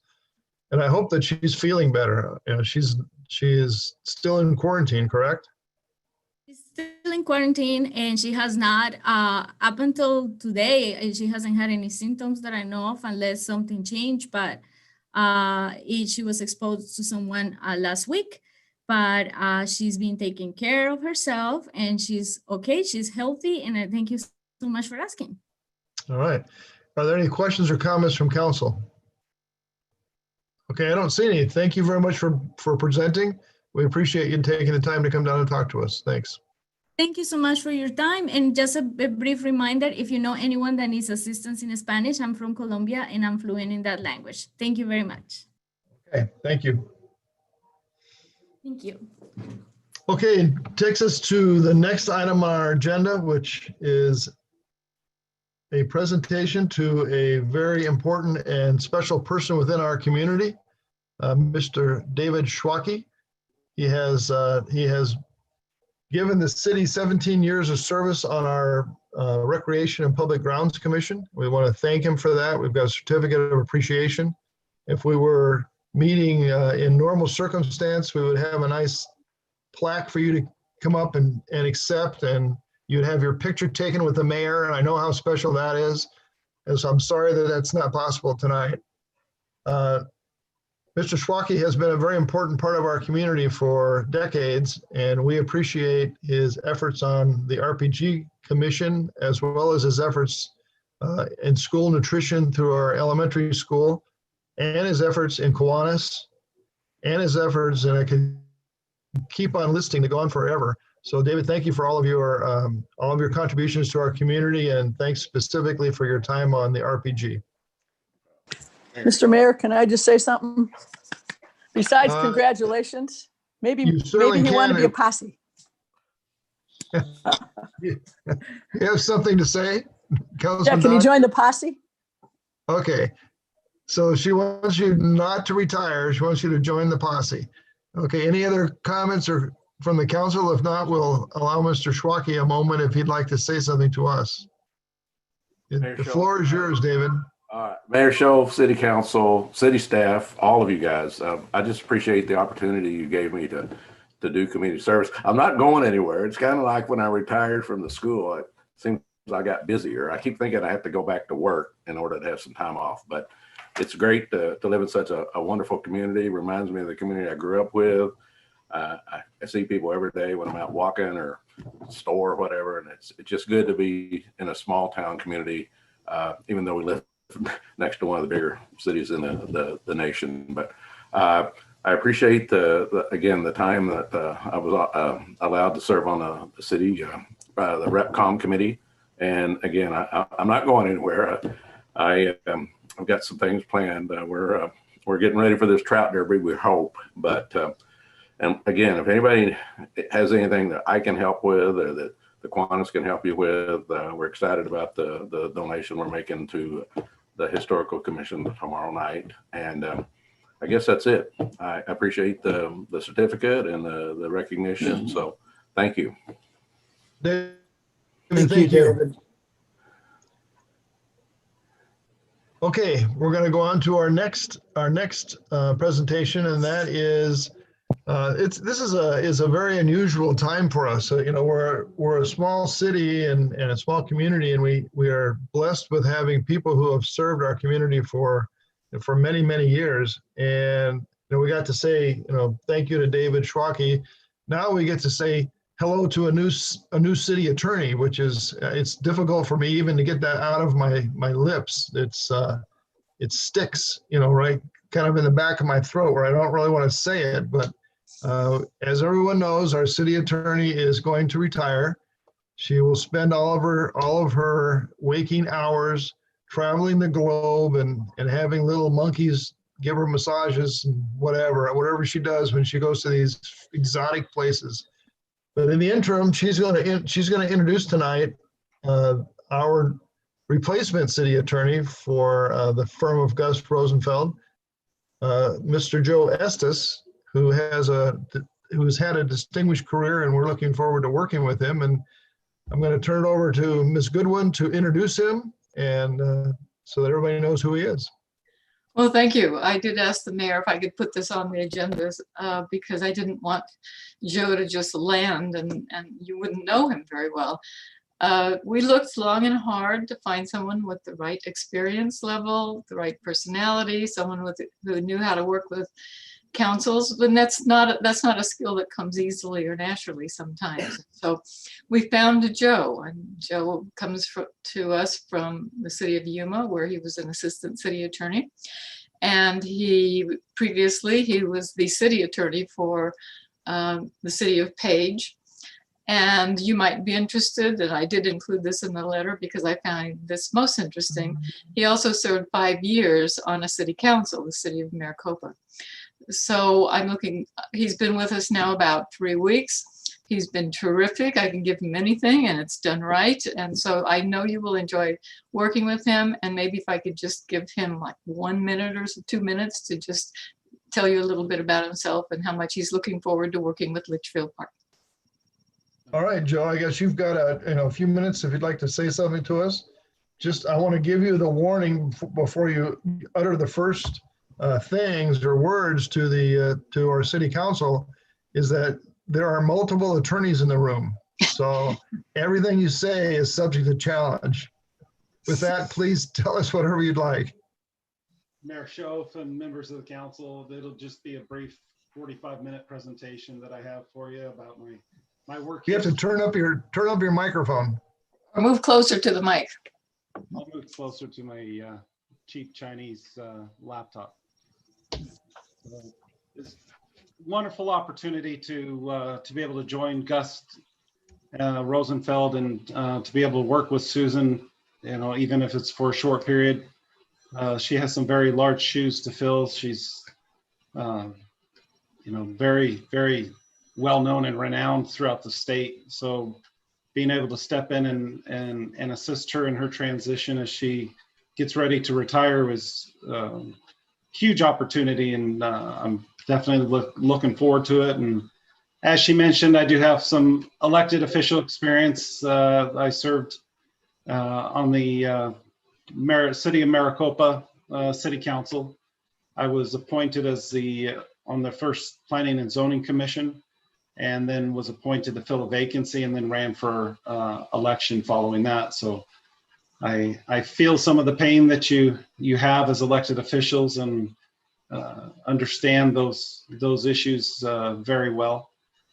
But looking forward to being able to get to know everybody, and hopefully when things get back to a little bit of normalcy, being able to meet in person and have some great conversations.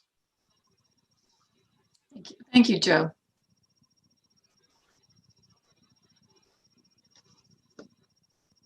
We can't hear you, Mayor.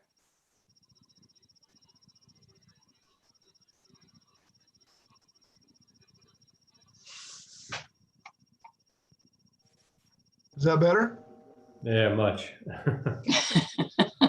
I was trying to use my technology skills to increase the volume when Joe was speaking, and apparently it worked, but it decreased my volume to 0. So I want to welcome you to working for the city and providing advice to us. We've had a great working relationship with Susan, and I'm sure that we'll end up developing a great working relationship with you as we go forward. So welcome aboard, and we'll see you at our next meeting.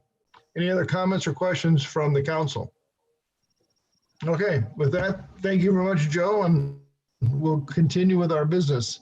Next item is a presentation from staff about the automated license plate reader system. Mr. Williams. Yes, sir. Mayor and council, a few short updates on this. One, I believe it was the vice mayor that asked for a letter guaranteeing the price on the cameras. You will find that letter in your packet. So me and Craig went back and forth on this a good bit. So when we worked on this contract, we had planned for a 2-year contract with 3 automatic renewals for a total of 5 years. Flock Safety will guarantee the price of additional cameras for the 2 years of the contract, but not the additional 3 automatic renewals. So they would only guarantee that price for the 2-year term, again, not the total of 5. That letter is there in your packet, again, if you have any questions on that item.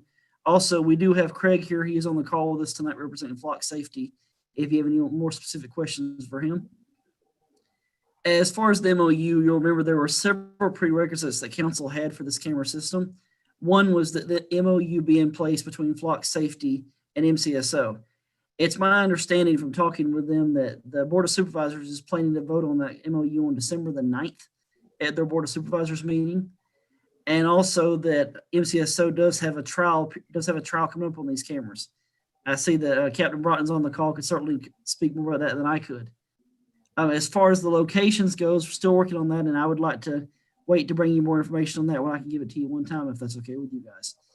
But again, any question as far as the letter on the price of the cameras or as far as the MOU goes? Not exactly on one of those topics, but on the topic that we spent a lot of time on, and that was location of the cameras themselves. Have we gone through and looked at each of the locations to confirm that we need the cameras in those locations? No, sir, we have not. I was talking with Craig just today about having me, Craig, and Woody actually out together to go out and look at these sites in person. That way we can pinpoint them pretty close as where they're going to be as far as ground, as far as blue staking, et cetera. All right. Any other questions or comments from council? All right, I'm not seeing any. We'll go on to the next item, which is a report from, is that right? Let's see. Nope, I didn't skip anything. Report from Goodyear Fire. Chief Cole, are you here? Oh, there you are. Chief Cole, welcome. Thank you, Mayor. Mayor and Council, can you hear me okay? Yes. Thank you. This is your fire and EMS report for the month of October. We had a total of 62 calls in Litchfield Park, which is an increase of 4 from the same time last year. There was one fire, and that fire was actually a controlled burn being conducted by Rural Metro. It came out as a brush fire. We didn't have adequate notification ahead of time.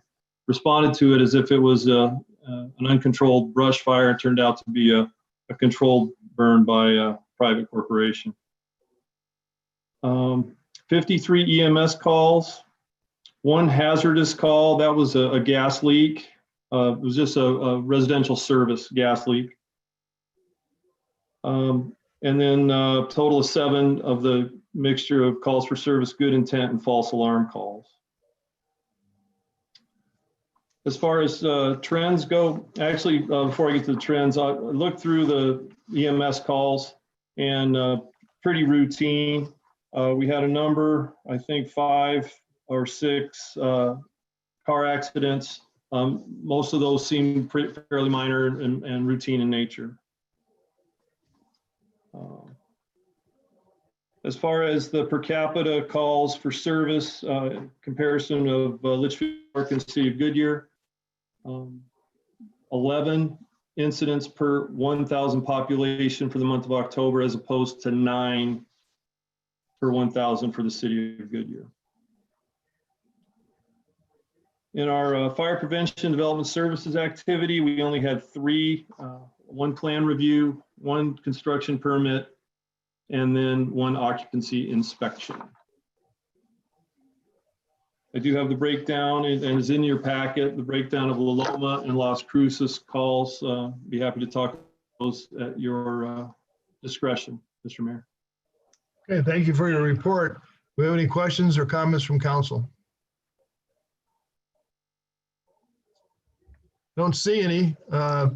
We want to have you again express our appreciation to your firefighters. They do a great job in our community. I've seen them up close and personal on several occasions. They're very professional and they do a very good job. So please pass that along, that we appreciate the service they give us. Thank I you. will do it, Mr. Mayor. And as always, it's a privilege for the men and women of the Goodyear Fire Department to serve Litchfield Park. Thank you. All right, so we'll go on to our report from Captain Bratton for MCSO. If I got it correct, it's Captain Sean? Yes, sir. It Okay. is, Captain. Thank you. Thank you, Mayor, Council. The criminal and traffic activity report, I'll just highlight on the increases for the most part. Assaults were pretty consistent with just one last month. Residential or vehicle burglaries down from a couple months ago as high as 7, and it's been steadily decreasing to 2 this last month. 3 thefts from vehicle, 3 shopliftings, 1 vehicle theft or stolen vehicle, disorderly conduct, criminal damage, 3 traffic accidents, 9, which we had a drop in August and September down to 6 and 5, but 9, 8, 6, 5, 9 has kind of been the pattern over the last several months. Written warnings for traffic, there were 5 and 13 citations. 4 of those citations were results from traffic accidents. 1 fight or mutual combat, 2 threats, 6 trespassing, which was quite an increase, but 4 of those were actually the same subject from the Litchfield Villas, just refusing to leave. The subject was actually booked 4 separate occasions and still continued to come back after being booked into jail. 1 animal problem. Suspicious activity from last month, it's up quite a bit, but August you had 14. So that's always, to me, that's always a good sign. Typically that means that residents are paying attention and we're getting calls for service that we're responding to because people are being aware of what's going on in their neighborhood. We had 3 citizen assists and 2 parking violations. Commercial alarms been pretty consistent with 3, residential alarm 5. And then patrol and vacation watches 85, which is pretty consistent over the last 4 months. That's all I have as far as the report. If you'd like, I can give a little update on the MOU for the LPRs. The MOU for the LPRs. Right now, it's been submitted. It went through my chief and is with the executive chief.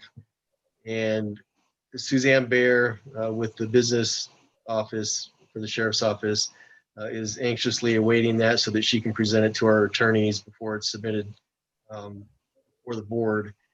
So the executive chief asked before he gives his signature for a presentation or a demonstration by Craig Gardner with Flock. And I think it's more of an interest to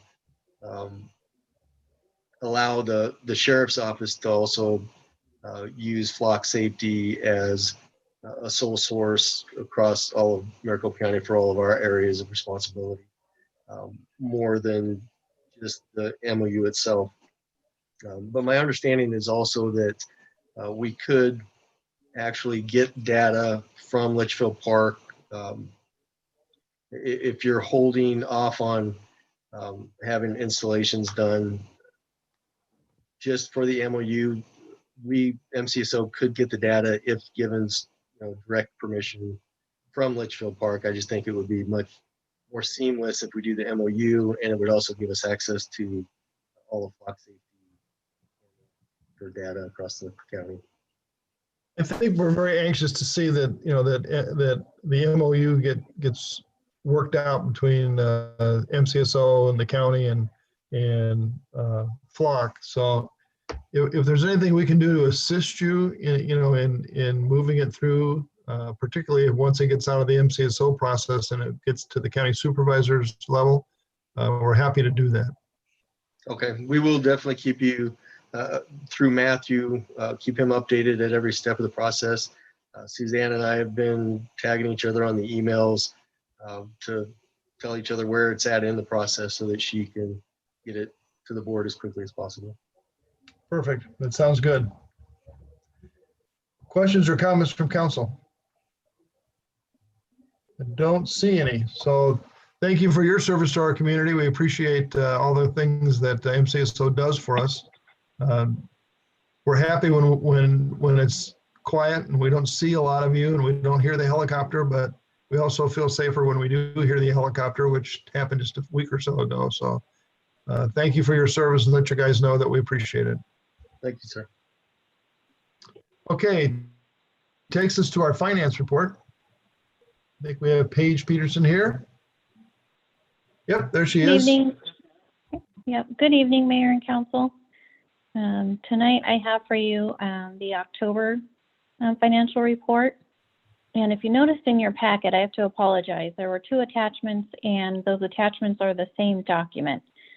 So one of those documents should have been the tax revenue summary. So I will go ahead and share that now.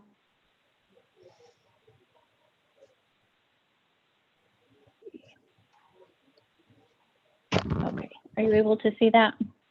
Yes. Okay.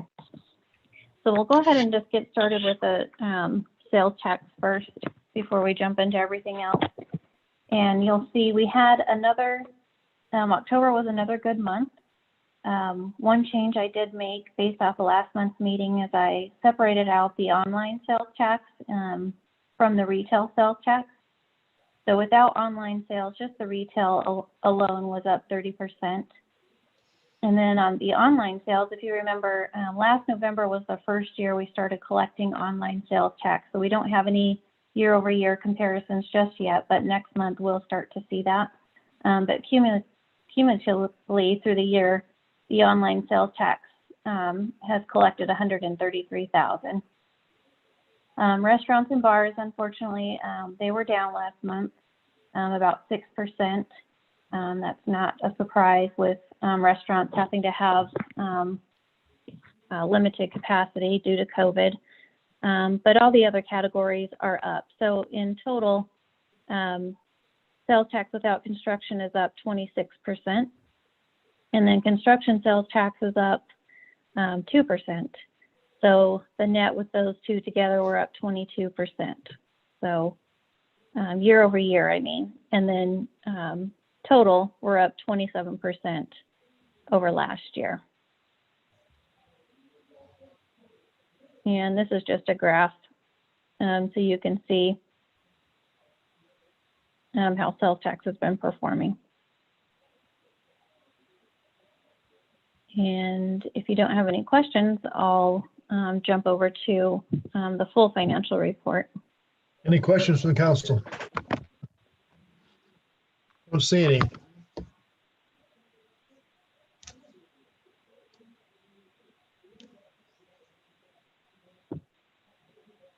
Okay. 1 second.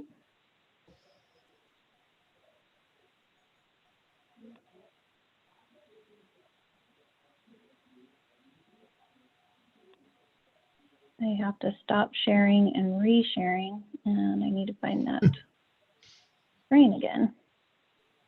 There we go. Thank you. Somebody help me out with that.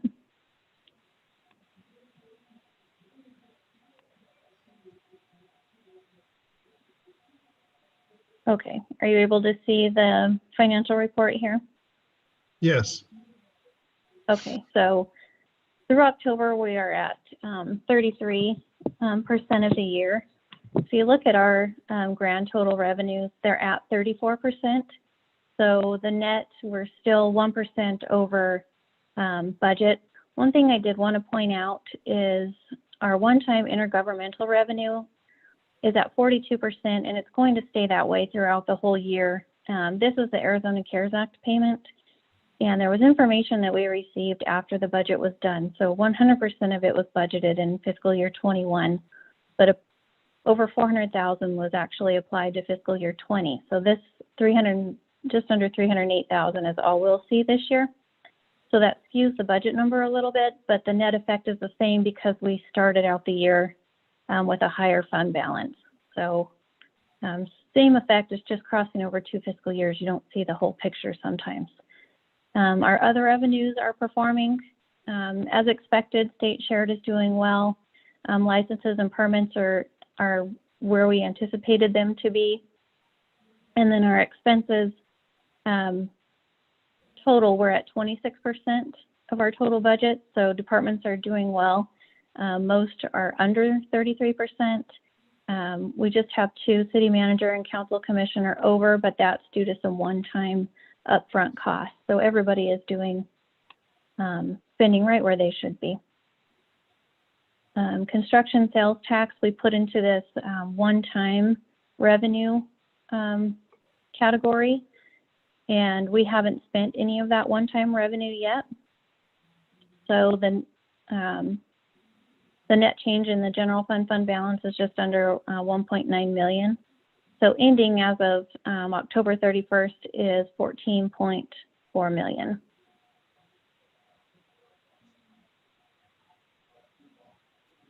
Then we'll get into recreation and special events.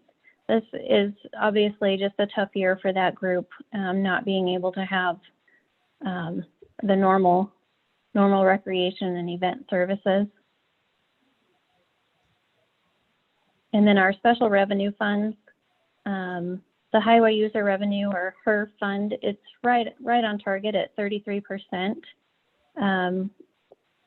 They have Public Works and Woody, they've been busy with them on some of their projects. So they've spent 79% of their street maintenance and then 15% of the capital projects. I'm not familiar enough with those projects to speak to them, but I have seen a lot of activity, and so there's a lot of activity going on. So we'll see some of that money get spent down in the next few, or the rest of this fiscal year. So fund balance in HERF at the end of October is just under 1.3. The street light improvement districts, as of October, the property tax collections were just starting to trickle in, only at 10%, but just since I put this report together, I posted several revenue payments, so that will increase just like we expected with the 2 property tax collection cycles. Court enhancement, not much change there. Ending fund balance is just under 192,000. So the fund balance summary, our general fund, like I mentioned a minute ago, is just over 14.4 million. Our special revenue is 1.5. So our grand total is just under 16 million, with 1.5 of that is restricted to those special revenue funds. We do have a policy of a minimum balance of 15%, so we're well above that. 35% stabilization, we're well above that. So we have just over 10 million in unassigned fund balance, which gives us 20.1 months of operating expenses. And that's the end of my report. I did go through that pretty fast, so I apologize if I went too fast. Are there any questions? Questions from the council? Don't see any hands up. So it looks like you went through it fast and efficiently. We appreciate it. We Thank you. Obviously are happy to see that our fund balances are in great shape, and we'll be looking at ways to spend some of that money potentially going forward. So thank you. Thank you. Okay, brings us to the consent agenda. Back to that part of it. Come on, thing.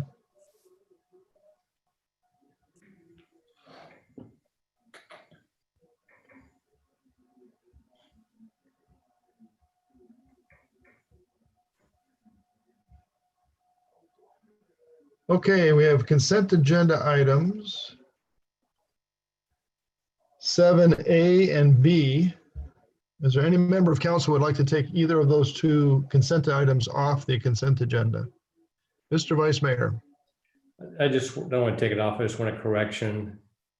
On the minutes on page 52, third paragraph down, it says motion censored.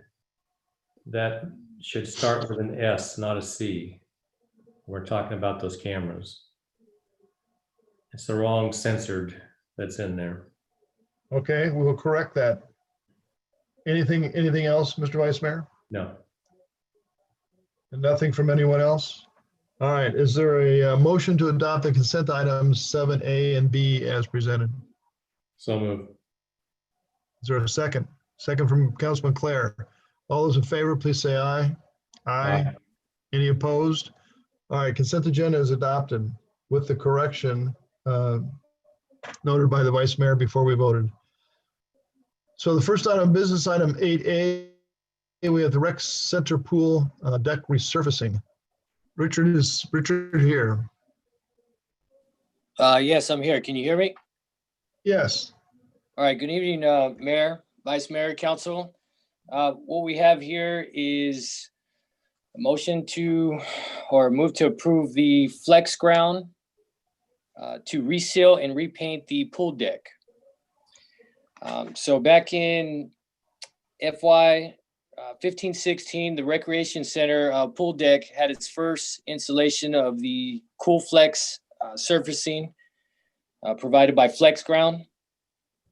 Approximately 2,000 square feet of this product was installed at the time as a test. And the remainder of the pool deck was installed with Cool Flex surfacing in FY 16-17.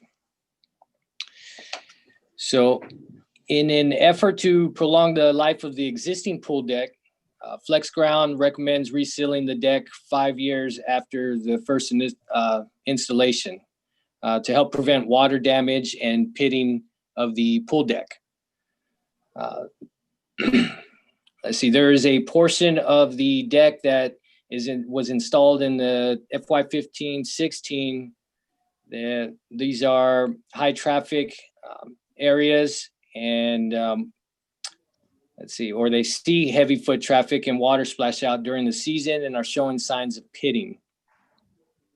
So the resealing of the deck will fill this pitting in small cracks, preventing further damage, and repainting the deck will show a cohesive coloring throughout all sections of the pool decking. So if approved by council, this project would be completed in February of 2021. So staff recommends to approve the sole source purchase and installation of this Cool Flex resurfacing to reseal and repaint the Recreation Center pool deck from Flex Ground.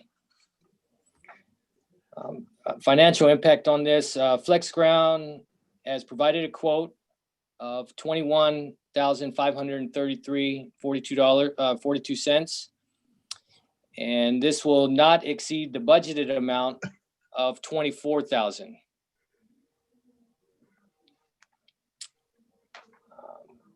With that, is there any questions regarding the resale and repaint of the Recreation Center pool decking? Questions from council?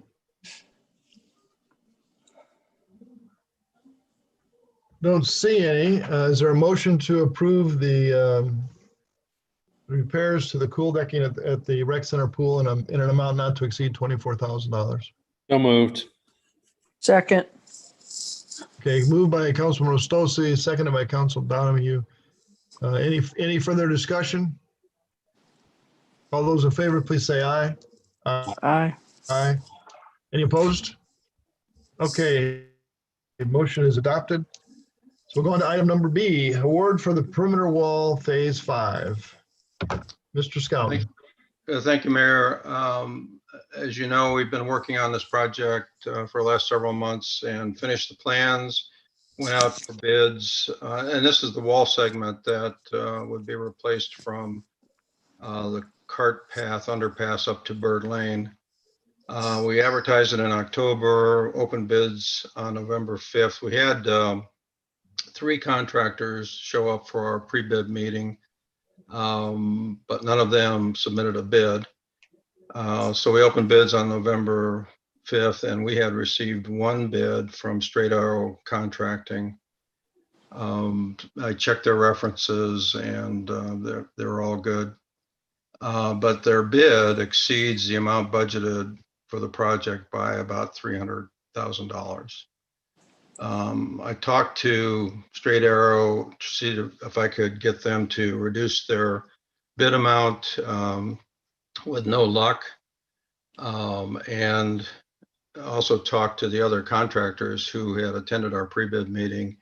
And the consensus is that there's a lot going on out there. Then all of the masonry contractors are very, very busy building walls for subdivisions and other land development projects. So I think Straight Arrow went ahead and submitted a bid with a relatively high cost, just to see if they could get the project. Just to give you a point of reference, the per square foot cost of the wall in Straight Arrow's bid was about $31 per square foot. That's about 50% higher than we paid for the wall, phase 4B along Camelback, and almost double the amount that we paid for the wall along Camelback in phase 4A. So, and that was 2016, 2017. So again, very high cost per square foot for the wall. The other items looked reasonable.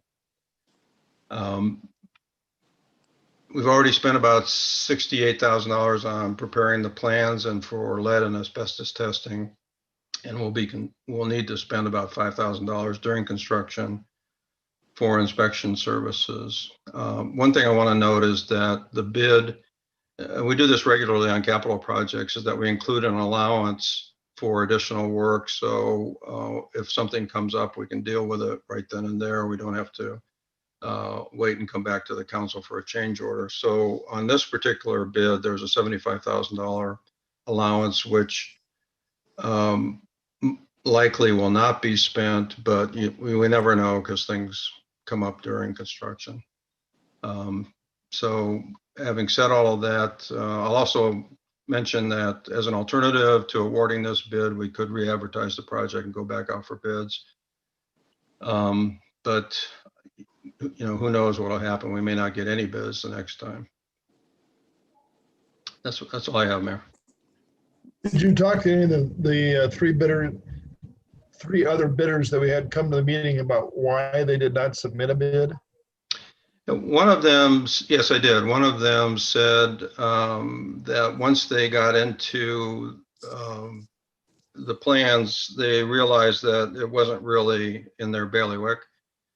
The other one, the other one said that they just couldn't get enough commitment from their masonry subcontractors to commit to making a bid. And the third one I haven't heard from. I even called Mayor before we went out for bids. I called the company that built phase 4A and 4B, Somerset Landscape, and I couldn't get them to return my call. That's really a bad situation. Mr. Vice Mayor, I know you've got a comment. Was that addressed to me, Mayor? Yes, I'm just suspecting you've got a comment on this. Oh, I'm looking at this square foot pricing here, and I'm just gagging. And then Woody gave it some reference points of what we've paid in the past, and I can't vote in favor of this. I'd rather sit back and wait. That fence has been there for decades.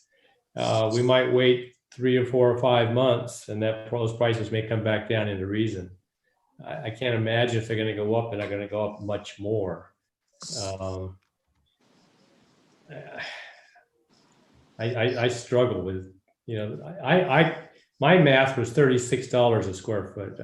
Woody said 31, but still, either one of those is just, holy crap, we can pour concrete 10 inches thick on the ground cheaper than that.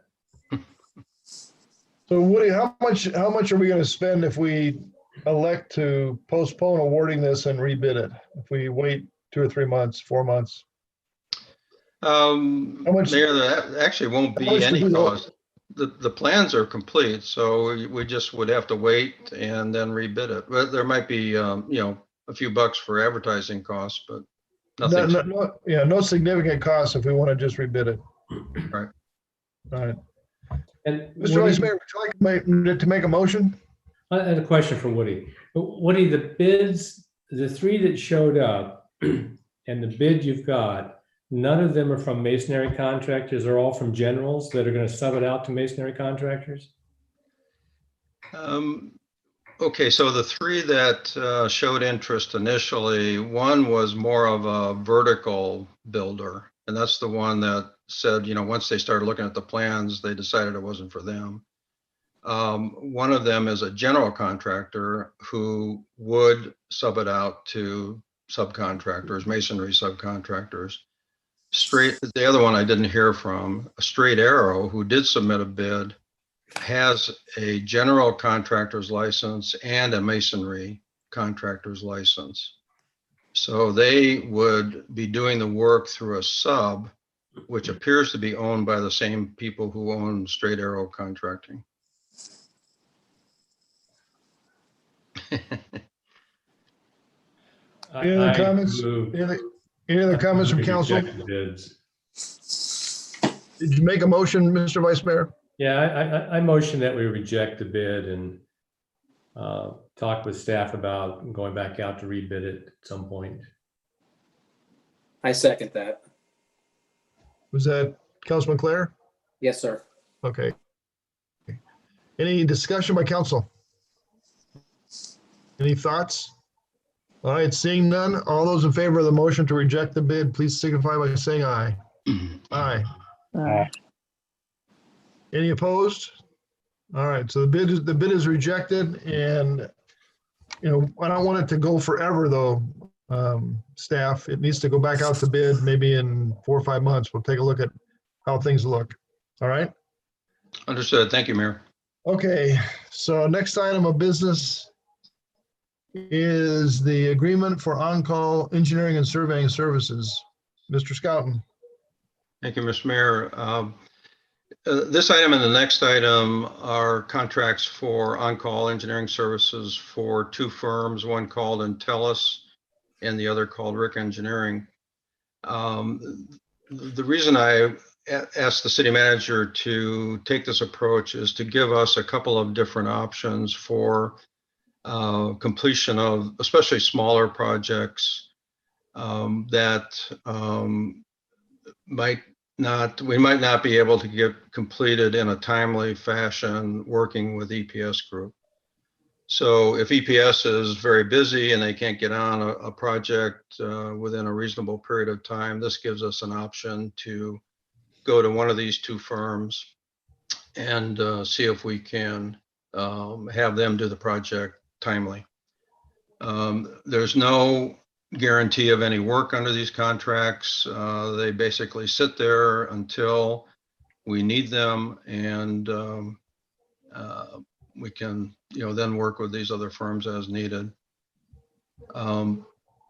So having said that, we are still managing this current fiscal year engineering services budget amount, and to the extent that we can or need to have one of these consultants provide some projects, we'll make sure that we manage that so that we're not exceeding the overall budget for this fiscal year for all of the engineering services for all 3 firms. And just their hourly rates, I just wanted to note that their hourly rates are included at the back of one of the exhibits attached to the contract that's in your packet, but I wanted to show you a comparison of the rates between the 3 firms, if somebody will let me share my screen here.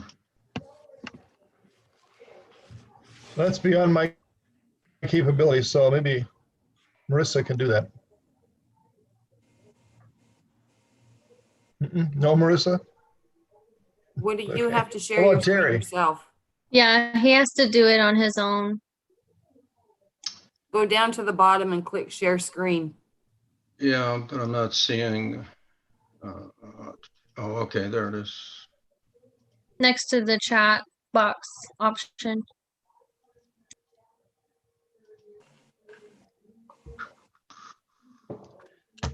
Okay, here it is. Okay.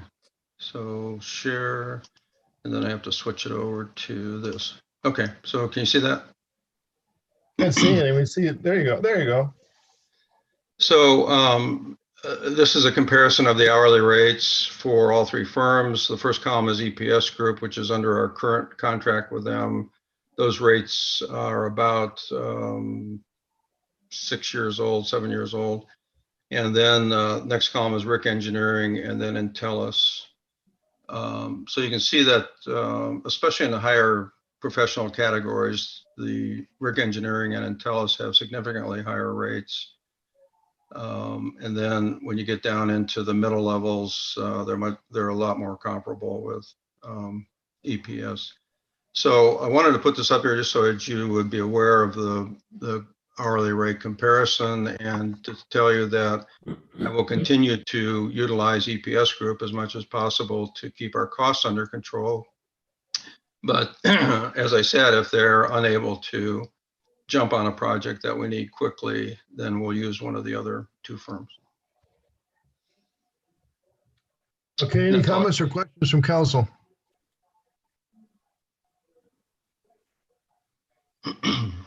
I don't see any. Is there a motion to approve the agreement for on-call engineering and surveying services with Intellis Inc.? So moved. Is there a second? Second. Moved and seconded, moved by Councilman Donahue, seconded by Councilman Faith, Vice Mayor Faith. Any further discussion? All those in favor, please say aye. Aye. Aye. Any opposed? All right, motion carries. Next item is an agreement for on-call and engineering and survey service from Rick Engineering Company. Is there a motion to approve that agreement? So moved. Moved by Councilman Rostosi, Second. seconded by Councilman Donahue.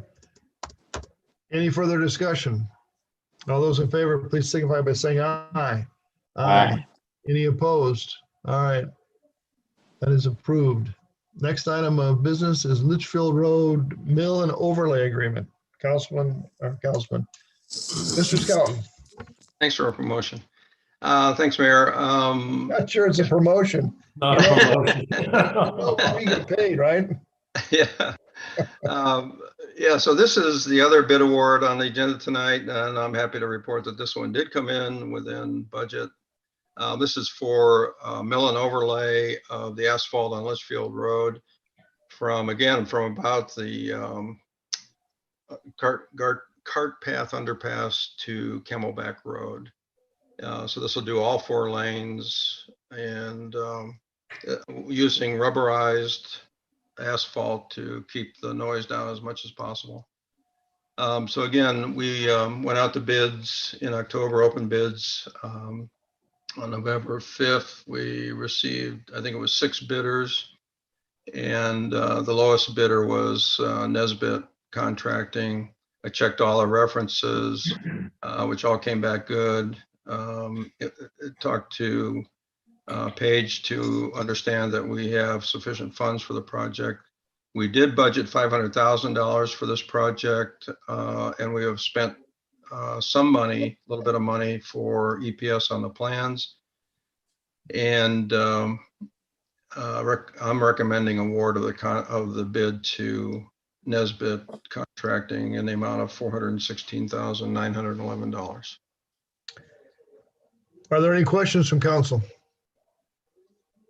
Mr. Vice Mayor. Thank you. Couple of questions, Woody. I drive that all the time, and I drove it specifically to look at the road. And I see where it's failing in a couple of spots, but overall it's in a hell of a lot better shape than any of our roads were 10 years ago. But better than north of Missouri and, better than a lot of areas around. Is it something that needs to be done now, or are we better off waiting a few years and getting a little bit more life out of it? Mr. Mayor and Vice Mayor, I think if we wait 2 or 3 years, we're going to have a lot of patching being done over the next couple of years. What's happening is that the micro seal that was applied in, I think it was 2017, is starting to come off of the underlying pavement. And that's where, Public Works had to go out there and do quite a bit of patching. I think that's going to be accelerating. In fact, one of the things I think that has helped us is that the lack of rain, but I think that's going to be accelerating. That carries 20,000 vehicles a day. We had budgeted for this project, but it's my opinion that we need to do it because in another year from now or so, it's going to be in a lot worse shape. And my other question, if I may, why did we stop on the south edge of Camelback when everything north of Camelback's in great shape? We're doing everything south of Camelback, but the intersection is actually the worst asphalt probably in the entire city. We stopped there because the rest of it is in the county. It's not in our city. The intersection is in the county. Okay, is that part of what we're talking about with improving Camelback, getting that straightened out? Yes, we're working on that with the county now, trying to get the road improved and get the jurisdiction, switched from county jurisdiction to a Litchfield jurisdiction. We just have literally just a small strip that goes across on the west side of Camelback. It goes between the Greens and over to the Loma. And that's just that little strip is the only thing that we actually have on Camelback right now. Mm-hmm. So we're working to change that.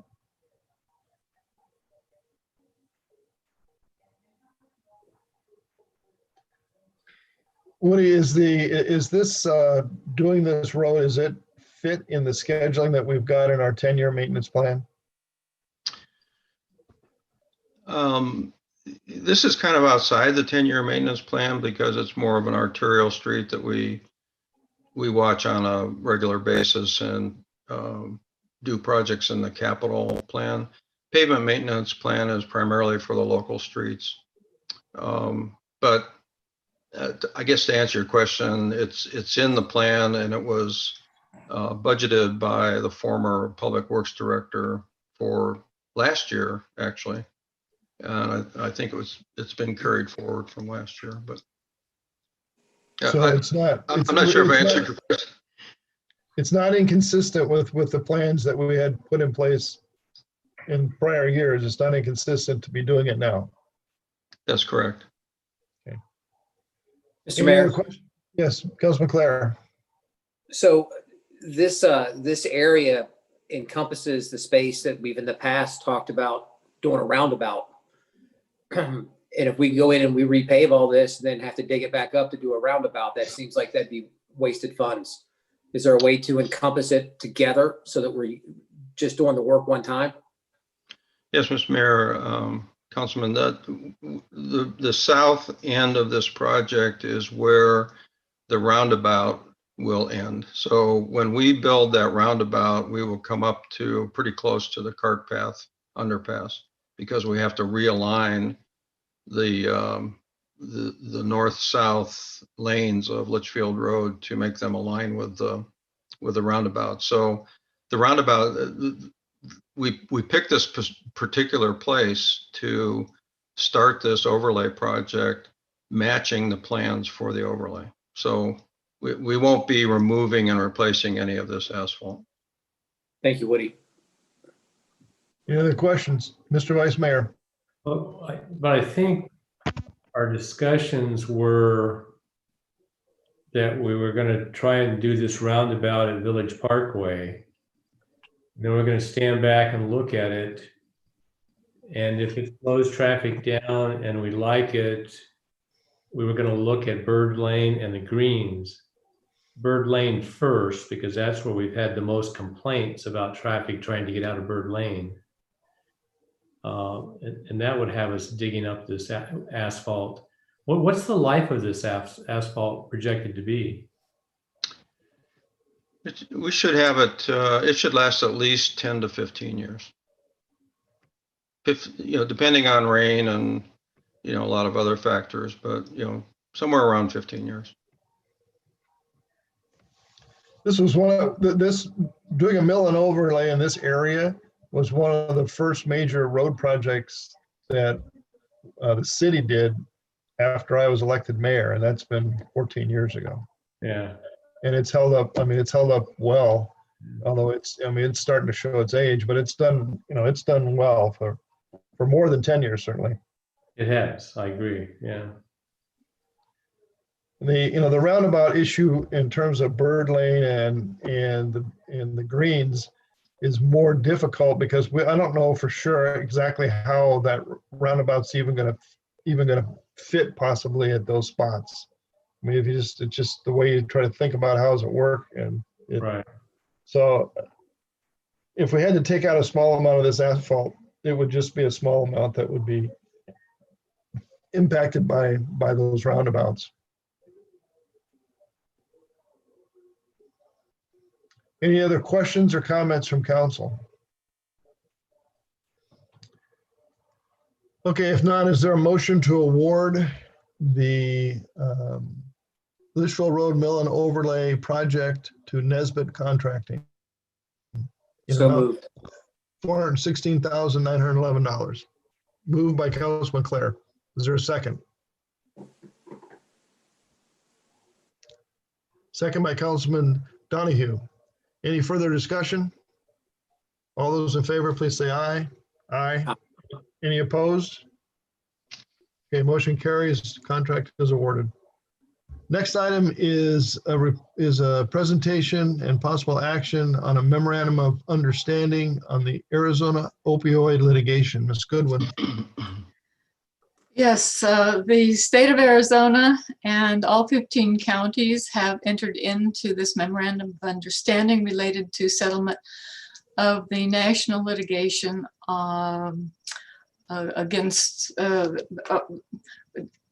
national litigation regarding opioids and their sales and promotion of opioids by the industry.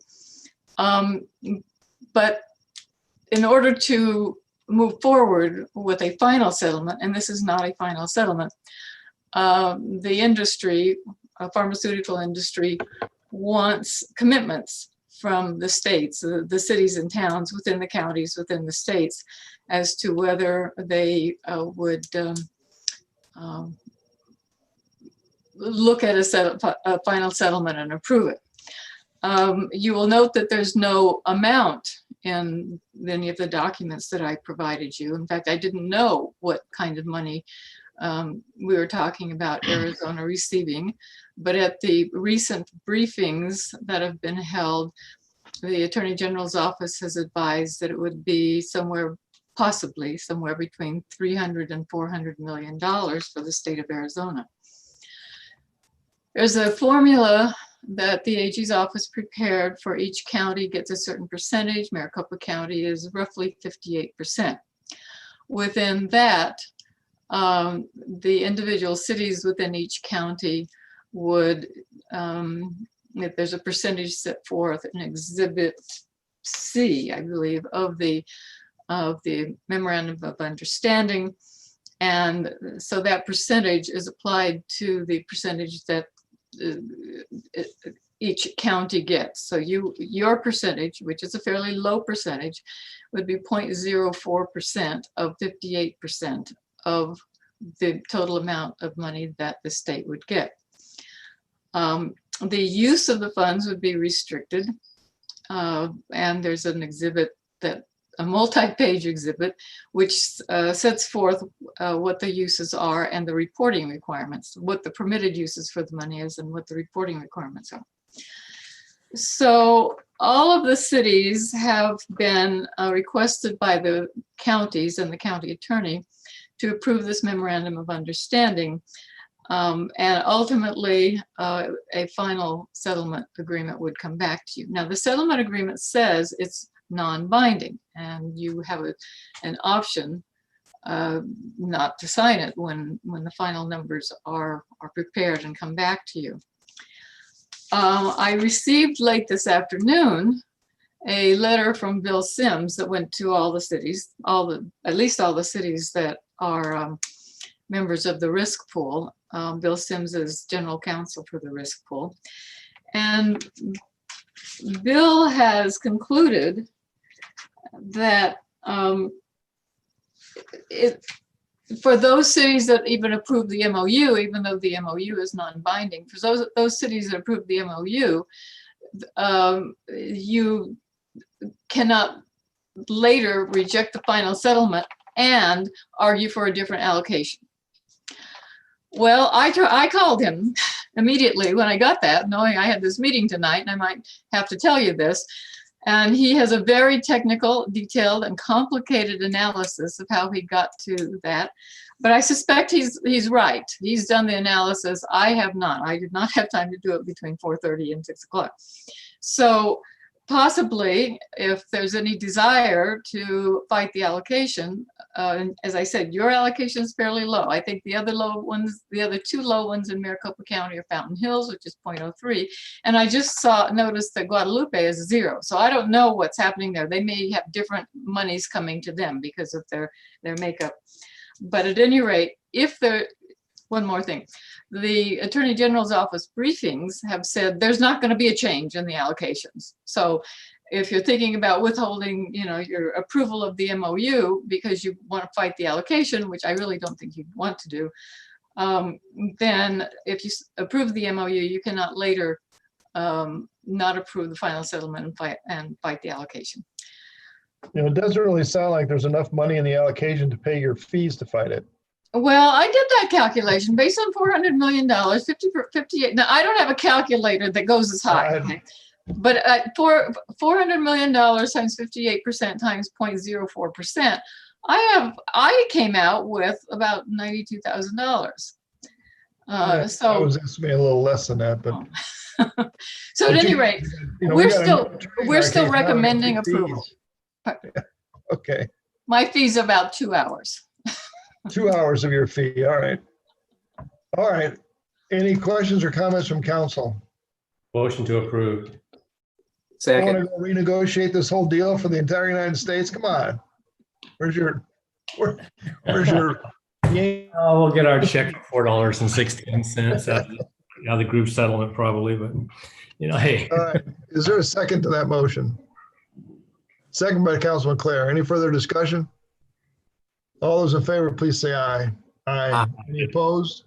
Okay, motion carries. We will enter into the MOU. Next item of business that at least two people have been anxiously awaiting for all night is a discussion and possible action to approve recommendation from the Design Review Board for Sun Health's application for preliminary site plan, landscaping, grading, and drainage, building elevations, and lighting for the 15.5 acre residential development at Rancho La Loma. Presentation by Jason Sanks.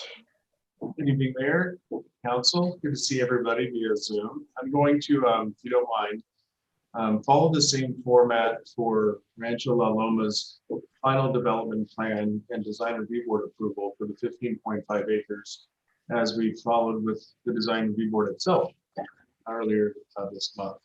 So what I generally do is I actually trace through the staff reports so the public can follow along.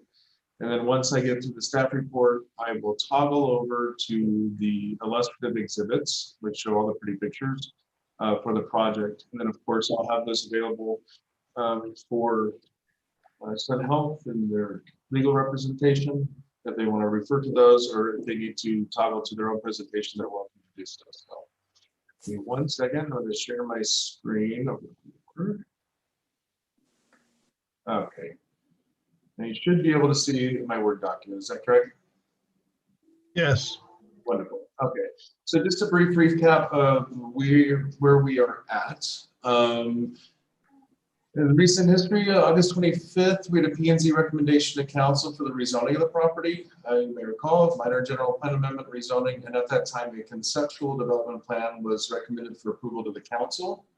The council reviewed that on September 16th through a public hearing. And then on October 29th at a special meeting, council adopted the resolution for the general plan amendment and an ordinance for the, resolution for the general plan amendment and development agreement, and a ordinance for the PD rezoning of the Rancho La Loma campus, otherwise known as the Sun Health property. On November 5th, right after that, the design review board reviewed the plans that I'll show you tonight as part of a design review board application. And those included the site plan, landscaping, grading and drainage, lighting, and building elevations for 3 housing types on the space, first portion of phase 1 of the campus, which are referred to as villas, casitas, and terraces. So I've gone through the history of this for you. I've included some illustrative exhibits in the text of the staff report to kind of help us follow along. But as part of the plan development approval for the project, Sun Health is required to come back to the city council for final approval of each component of what we call a final development plan. So the conceptual development plan is exactly that. It's more conceptual, less details. It's giving you a big picture of what was 82 acres that was approved by council back on October 29th. As part of the build out of that 82 acres, their first take on this is the 15.5 acres of known as the final development plan. And they've actually shown you this exhibit in their presentations during the zoning process. They had, these were already drawn up, at the time. So this would apply to, I'll show you the site plan in a moment, 15.5 acres of the campus as part of the conceptual development plan phase 1. This 15.5 acres is going to include upwards of 15 buildings in a mix of villas, terraces, and casitas. And they're going to have, this is going to be about 60 to 76 residential units. And Paul may need to explain, or if Carolyn presents, they're asking for a little bit of flexibility in their final development plan. They will have a minimum of 60 residential units and a maximum of 76 units. If you look at the illustration on your page, you're going to see some larger units like this here, and then you're going to see some smaller units like that, which have fewer residential units. They're going to ask the council for the flexibility based on build out of the project and on how their sales go, that if they, based on what the demand is of the market, if they can interchange these residential pods, one with the other based on sales, and that could affect the overall build out from 60 to 76 units. Please keep in mind that even at 76 units, they would be building within the density limits approved by the council. This is a very small imprint of the landscaping plan, but this is just to give you an idea of where it's located. You can see this is actually going to be Camelback Road, which would be down here on your right, which is actually to the south. You would come up and then this would wrap around, and I'll show you better site plan exhibits here in a moment. This would be for the full 15.5 acres. So their casitas are going to be their one-story contemporary traditional styled homes. You can see the top one here is the more contemporary style. It's going to have some of those flat roofs, edges, stone veneer siding, and kind of a cubist sort of architecture. And this is somewhat in keeping with their community center that they had approved by the board several months ago.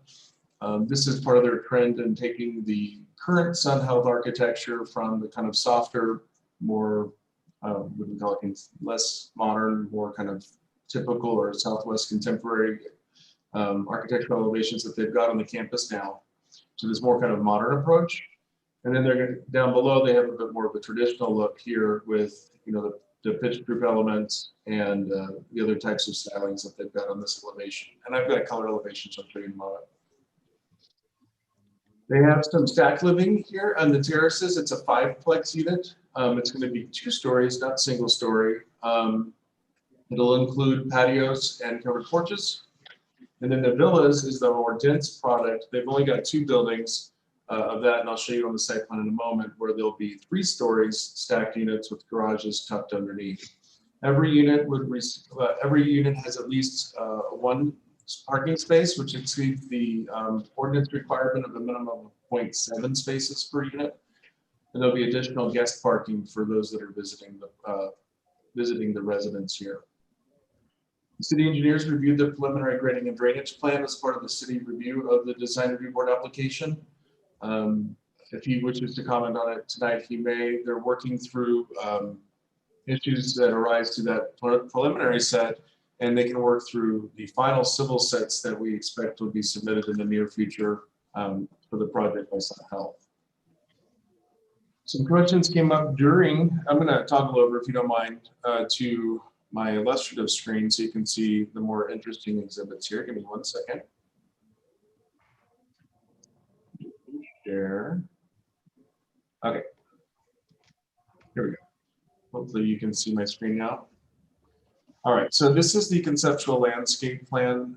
You can see now that the site plan is oriented differently than it was in my report. This is, up is north. So if you come up over here, here's the existing campus. So the limits of construction for this 15.5 acres, as you can see, is over here.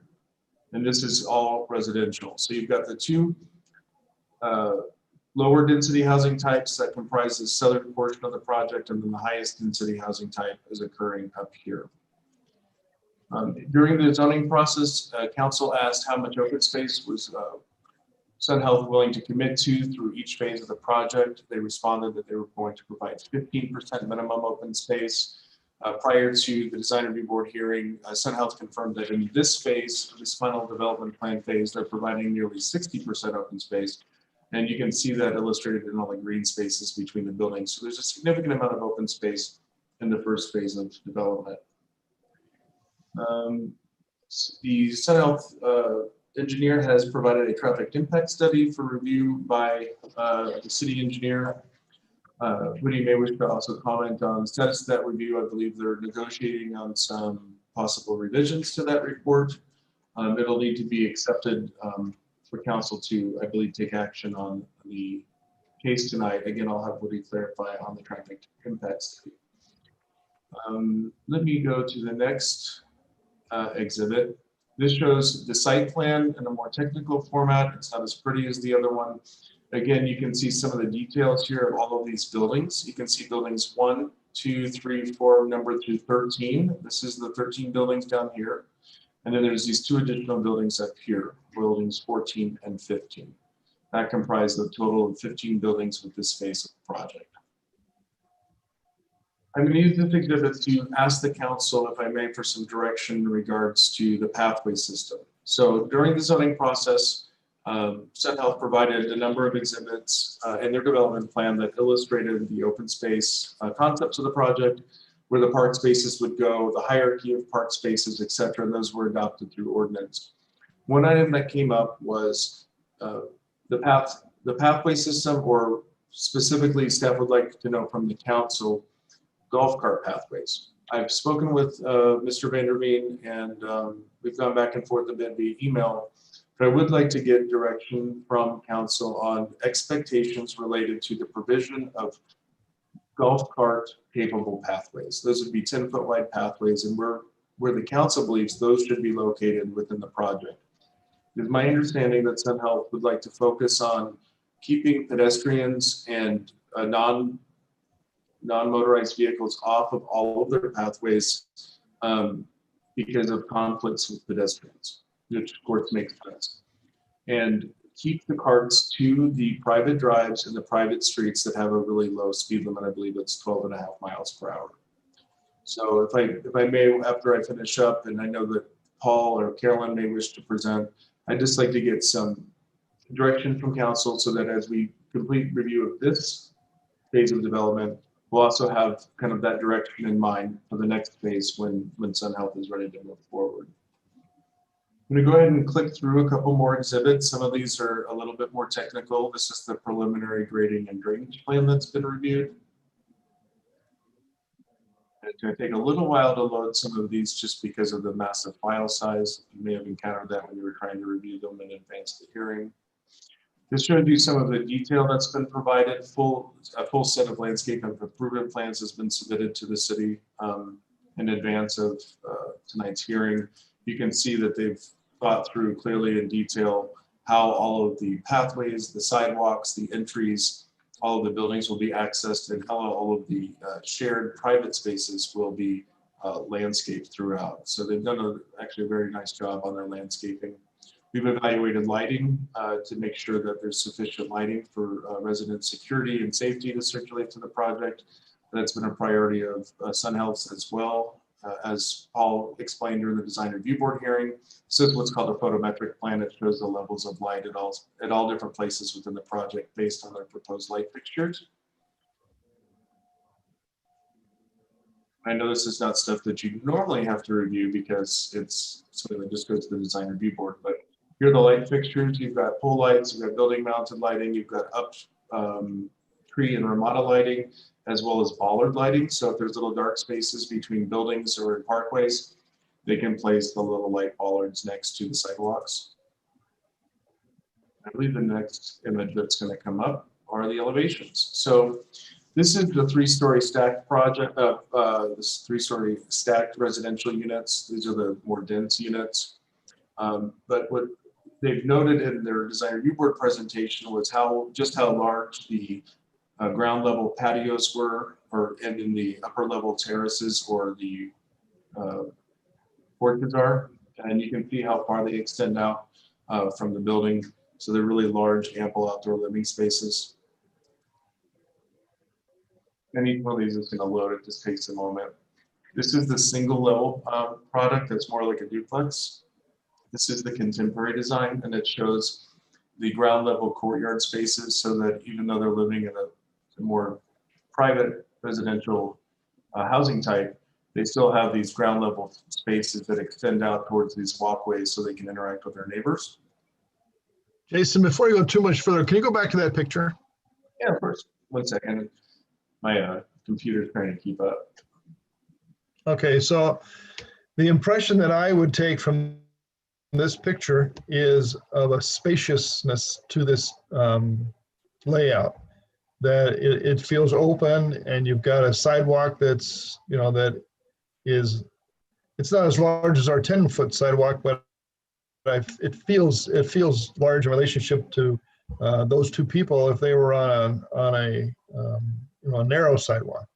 And what I want you to do is compare that with, I'm looking at page 254 of our council packet. Can you get to that same picture or not? Sure, give me 1 second. I'm gonna pull it up.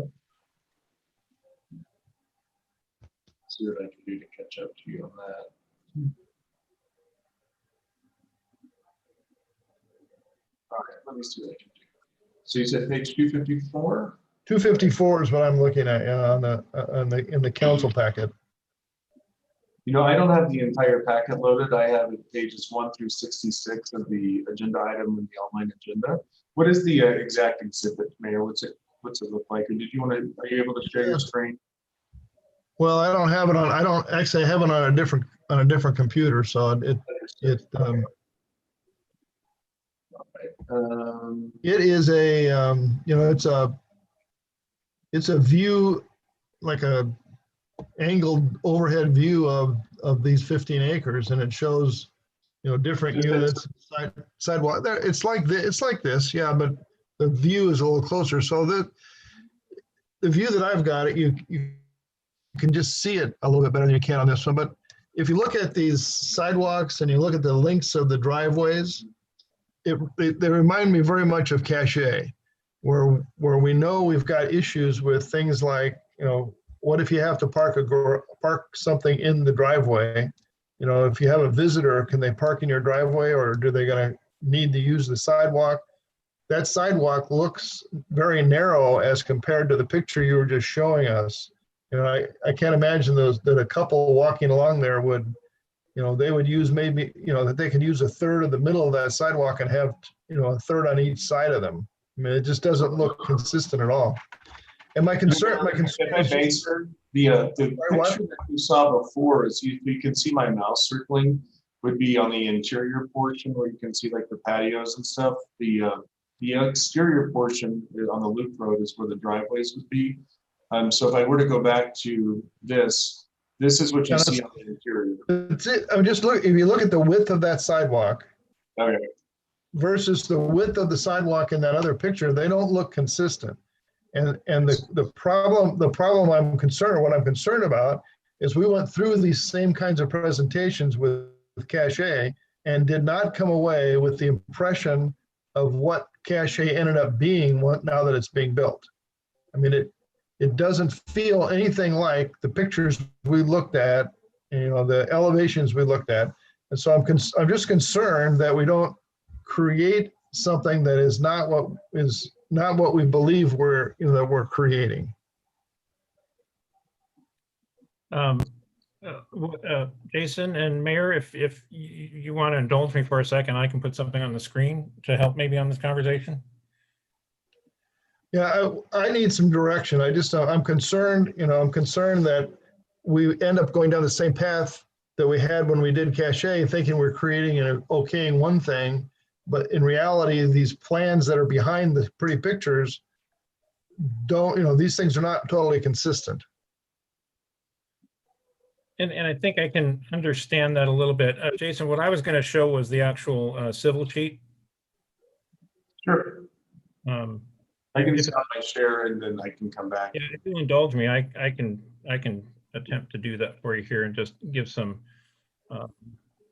conversation of that. So this is the actual civil sheet that we're discussing here. So this is the main drive coming in. This is their existing building.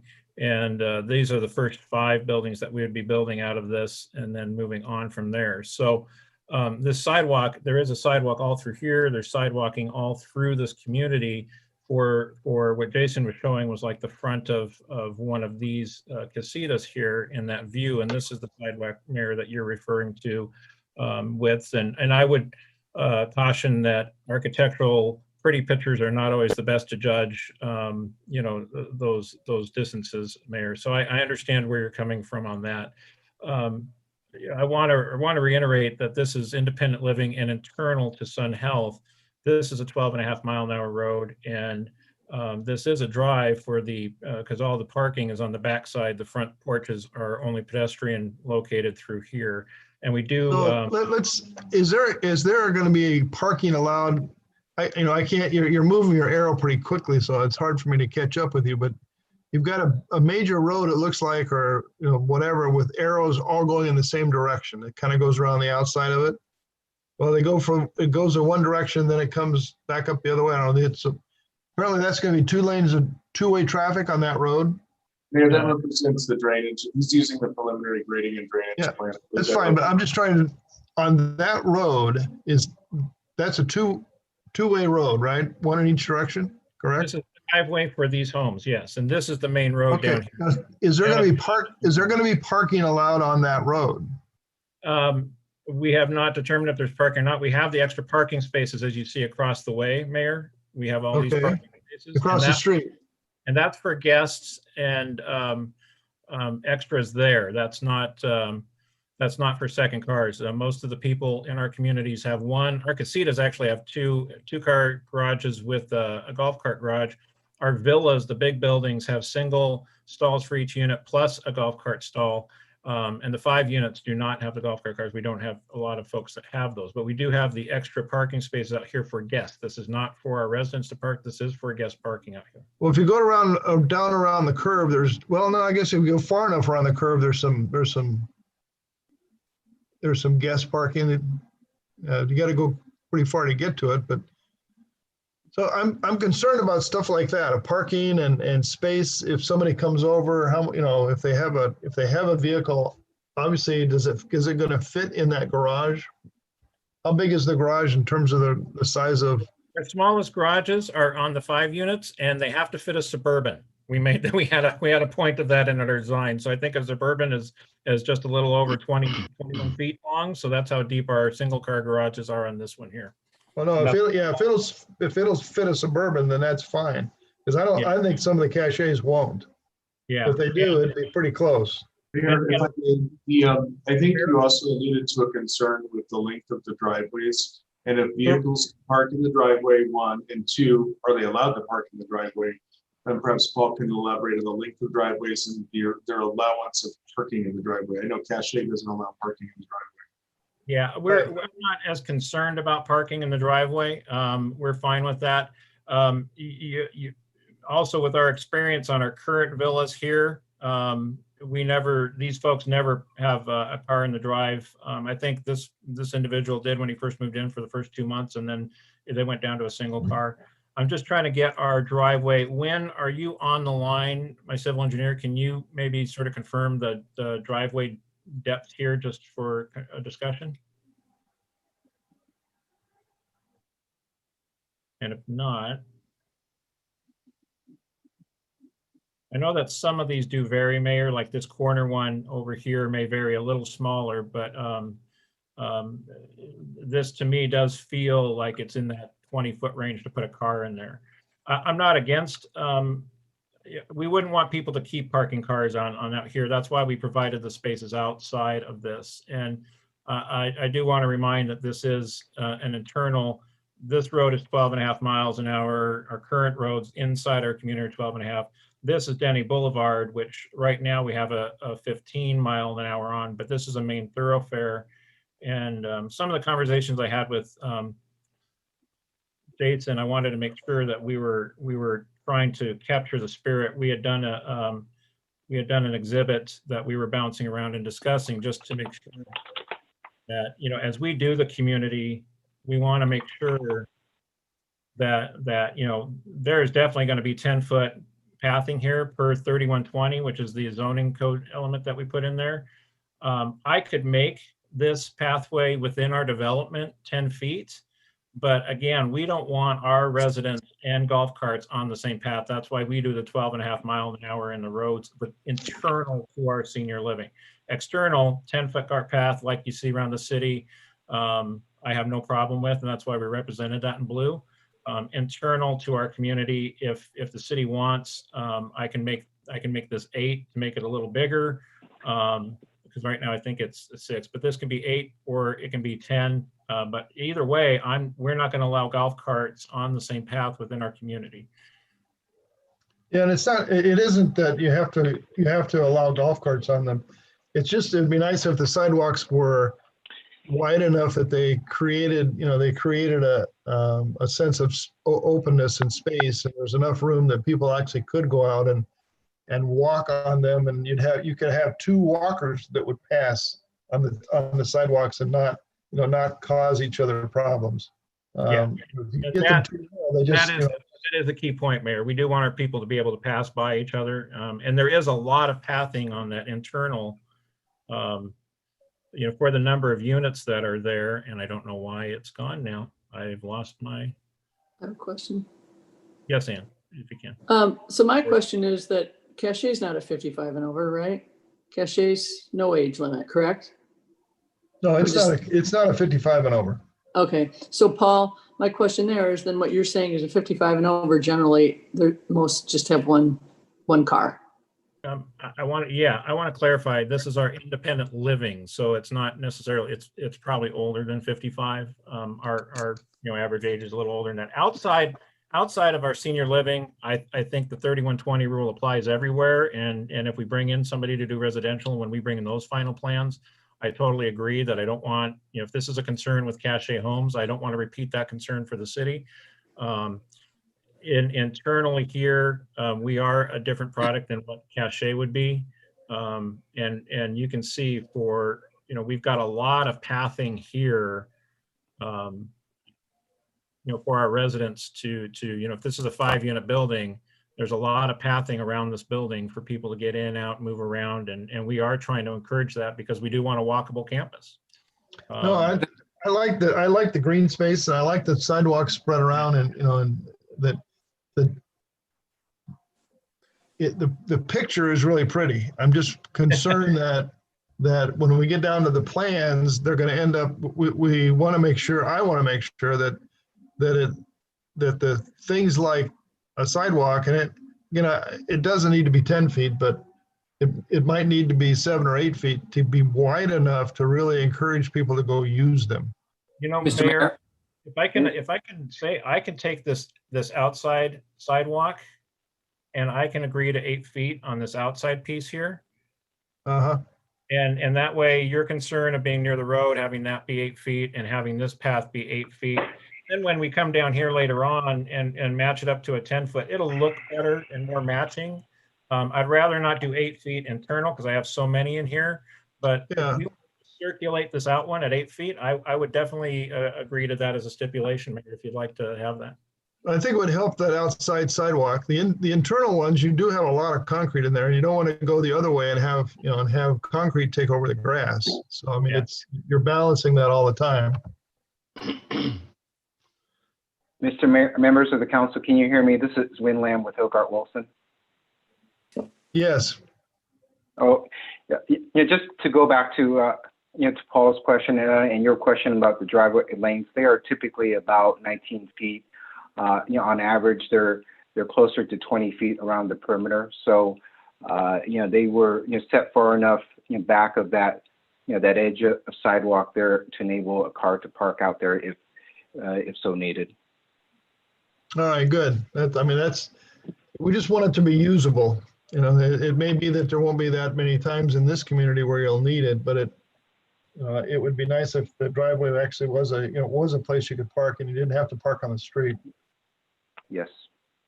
And I think that's the only conversation Jason and I were trying to flush out tonight with that comment as far as the pathing goes. So if any other council has a concern on that, I'd love to address it. But Mayor, if that's acceptable, I'm good for a stip on that. It would be acceptable to me. I don't know how the rest of the council feels. Any other comments or from council concerning his pathways and driveways and things like that? Just a quick question. So the pictures that we have with the couples walking in front of the home, you guys are Paul, you guys are viewing the front of the home is internal to the green space, not the driveway. The driveway is the back of the home, and that's not what's showing in these elevations. Correct. The sidewalk in the picture is not the sidewalk that you're looking at on the internal. The width of it is different in that picture as compared to this drawing that we're looking at on the screen. Yeah. This drawing is, the width is narrower than what you're seeing in that picture. And Councilman Clare, if you look at the picture behind my head, you can sort of see all those buildings face inward to these what we call sort of a pocket neighborhood. So these are all front porches on the internal, and the drives are all on the external because we want people to be out wandering around, entertaining each other like on that porch community. Thank you, Paul. Any other questions or comments from council? Don't see any. I don't know if I can.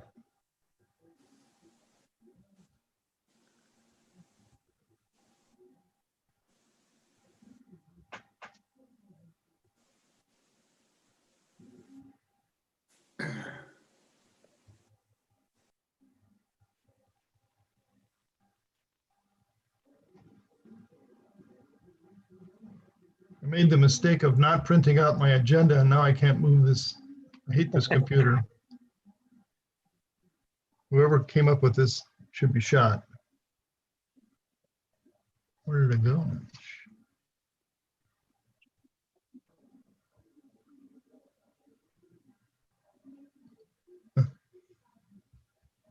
I'm going to call for a motion once if I ever get back to my first page. This computer will not allow me to do it. Come on.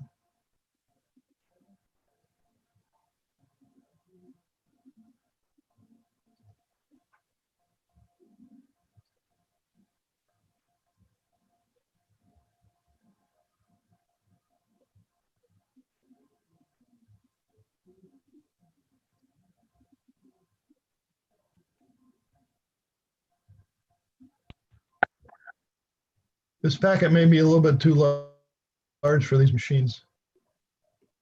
For my part in that, Mayor, I will apologize. Mayor, if you prefer to, I can try to pull up the agenda and share my screen. I think I just text you what was on the agenda for what they wanted. See if that matters. I text you a picture of it. Yeah, I just, it's frustrating to me that I can't get this machine to do what it's supposed to do. It's But I just a think that machine, huh? what I just sent you will do You it. texted it to me, how? I did. I just text you a To my picture of, phone or to this computer? to your phone. Well, I don't have my phone with me. Oh, well, then let me send it to your computer. That's all If right. I may, this is Marissa. I can share my screen and show you the agenda. All right, this computer will not go back to the agenda packet. I've got it, it's listed Can here. you You see put my your finger on screen, it. Mayor? I can. All right, so we need a motion to approve the recommendation from Design Review Board for Sun Health's application in accordance with the agenda item. Is there a motion? So moved. Is there a second? Second. Mayor Okay, Susan Goodwin what's the is trying to say something. Susan's trying to speak. I couldn't get myself unmuted. There's really two things you're approving here, and there's a technical legal issue which which I did go over once, but it's not important. What's important is that yes, you're approving the Design Review Board's recommendation, but you are also in the same motion approving the final plan. They look alike, they're the same document, but because a final development plan was not included in the ordinance, in the plan development ordinance that you adopted, your code requires that a final development plan be approved, and it is a legislative act. It's not quite the same legal act as the Design Review Board approval. So the motion, which I think is in your packet, I have to get back to it now, does that. I can, and Susan, I can share my screen if it helps for them to read the recommended motion directly. Okay. I'm gonna go get it. I have it right here. I just have to get rid of all the rest of this stuff. Start over.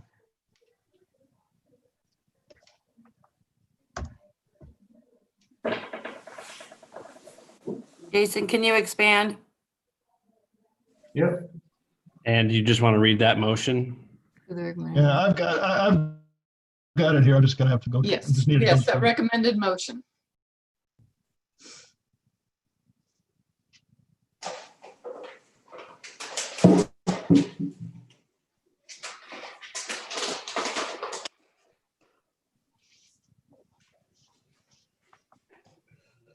Okay, so a motion to approve the recommendation from the Design Review Board for Sun Health's application for preliminary site plan, landscaping, grading and drainage, building elevations and lighting for 15.5 acres of residential development on the Rancho La Loma campus, and to approve the final development plan for those 15.5 acres.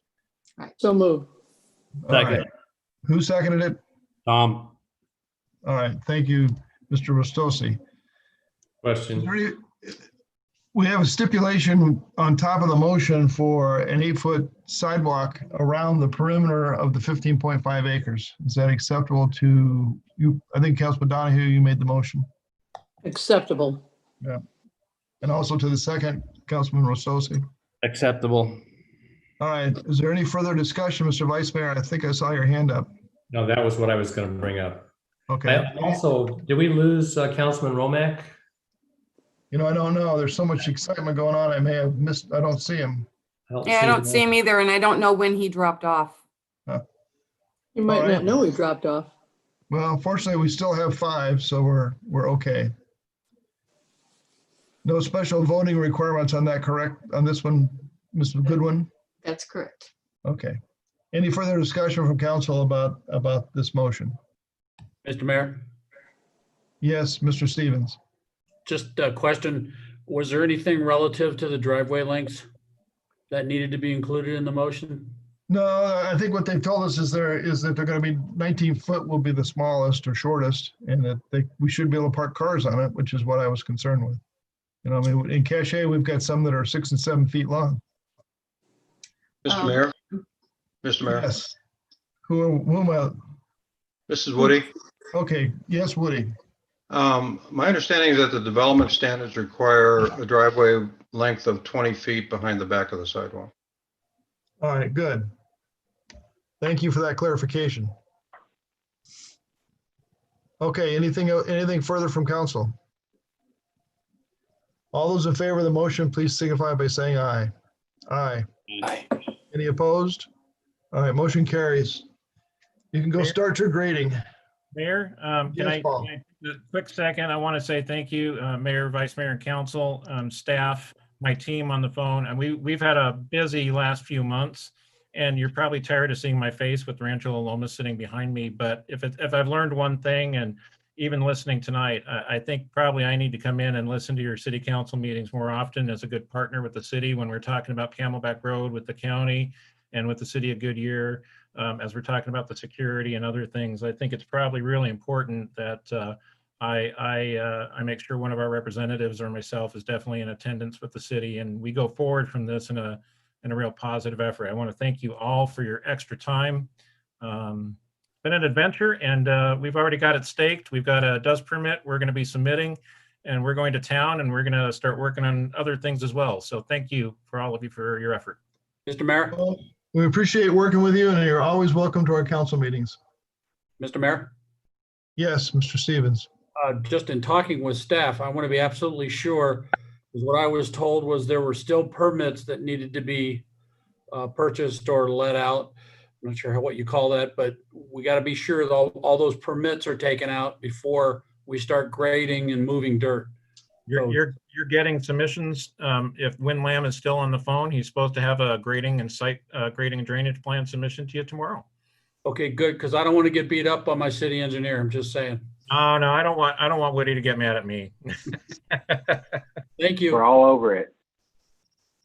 Perfect. All right, next item on the agenda is the need for an executive session. I've finally found my agenda packet again. We need to have an executive session on item B, which is a discussion on assistant city manager to interim city manager. Let's see. And then item C. So item 9, B, and C. Is there a motion to go into executive session? So moved. Second. Okay, moved by Vice Mayor. Did you make the motion? Yes. Yes, and Councilman Clare made the second. Councilman Ostosi did. All right, so it's been moved and seconded. All those in favor of going to executive session, please say aye. Aye. Any opposed? Mr. Mayor? Yes, sir. Sorry to be a stickler tonight, but could you identify who you would like to go into executive session? To make sure we don't have, so the clerk understands who to put in the waiting room and who to allow in the executive session? Well, we certainly want to begin with Mr. Williams in the executive session. So council plus Mr. Williams and our council. So Ms. Goodwin, and I don't know if Mr. Estes is still here or not, but our council. Yes, so there we go. So I would say the council plus attorneys and Mr. Williams. Does anybody on the council think we need somebody else? Anybody?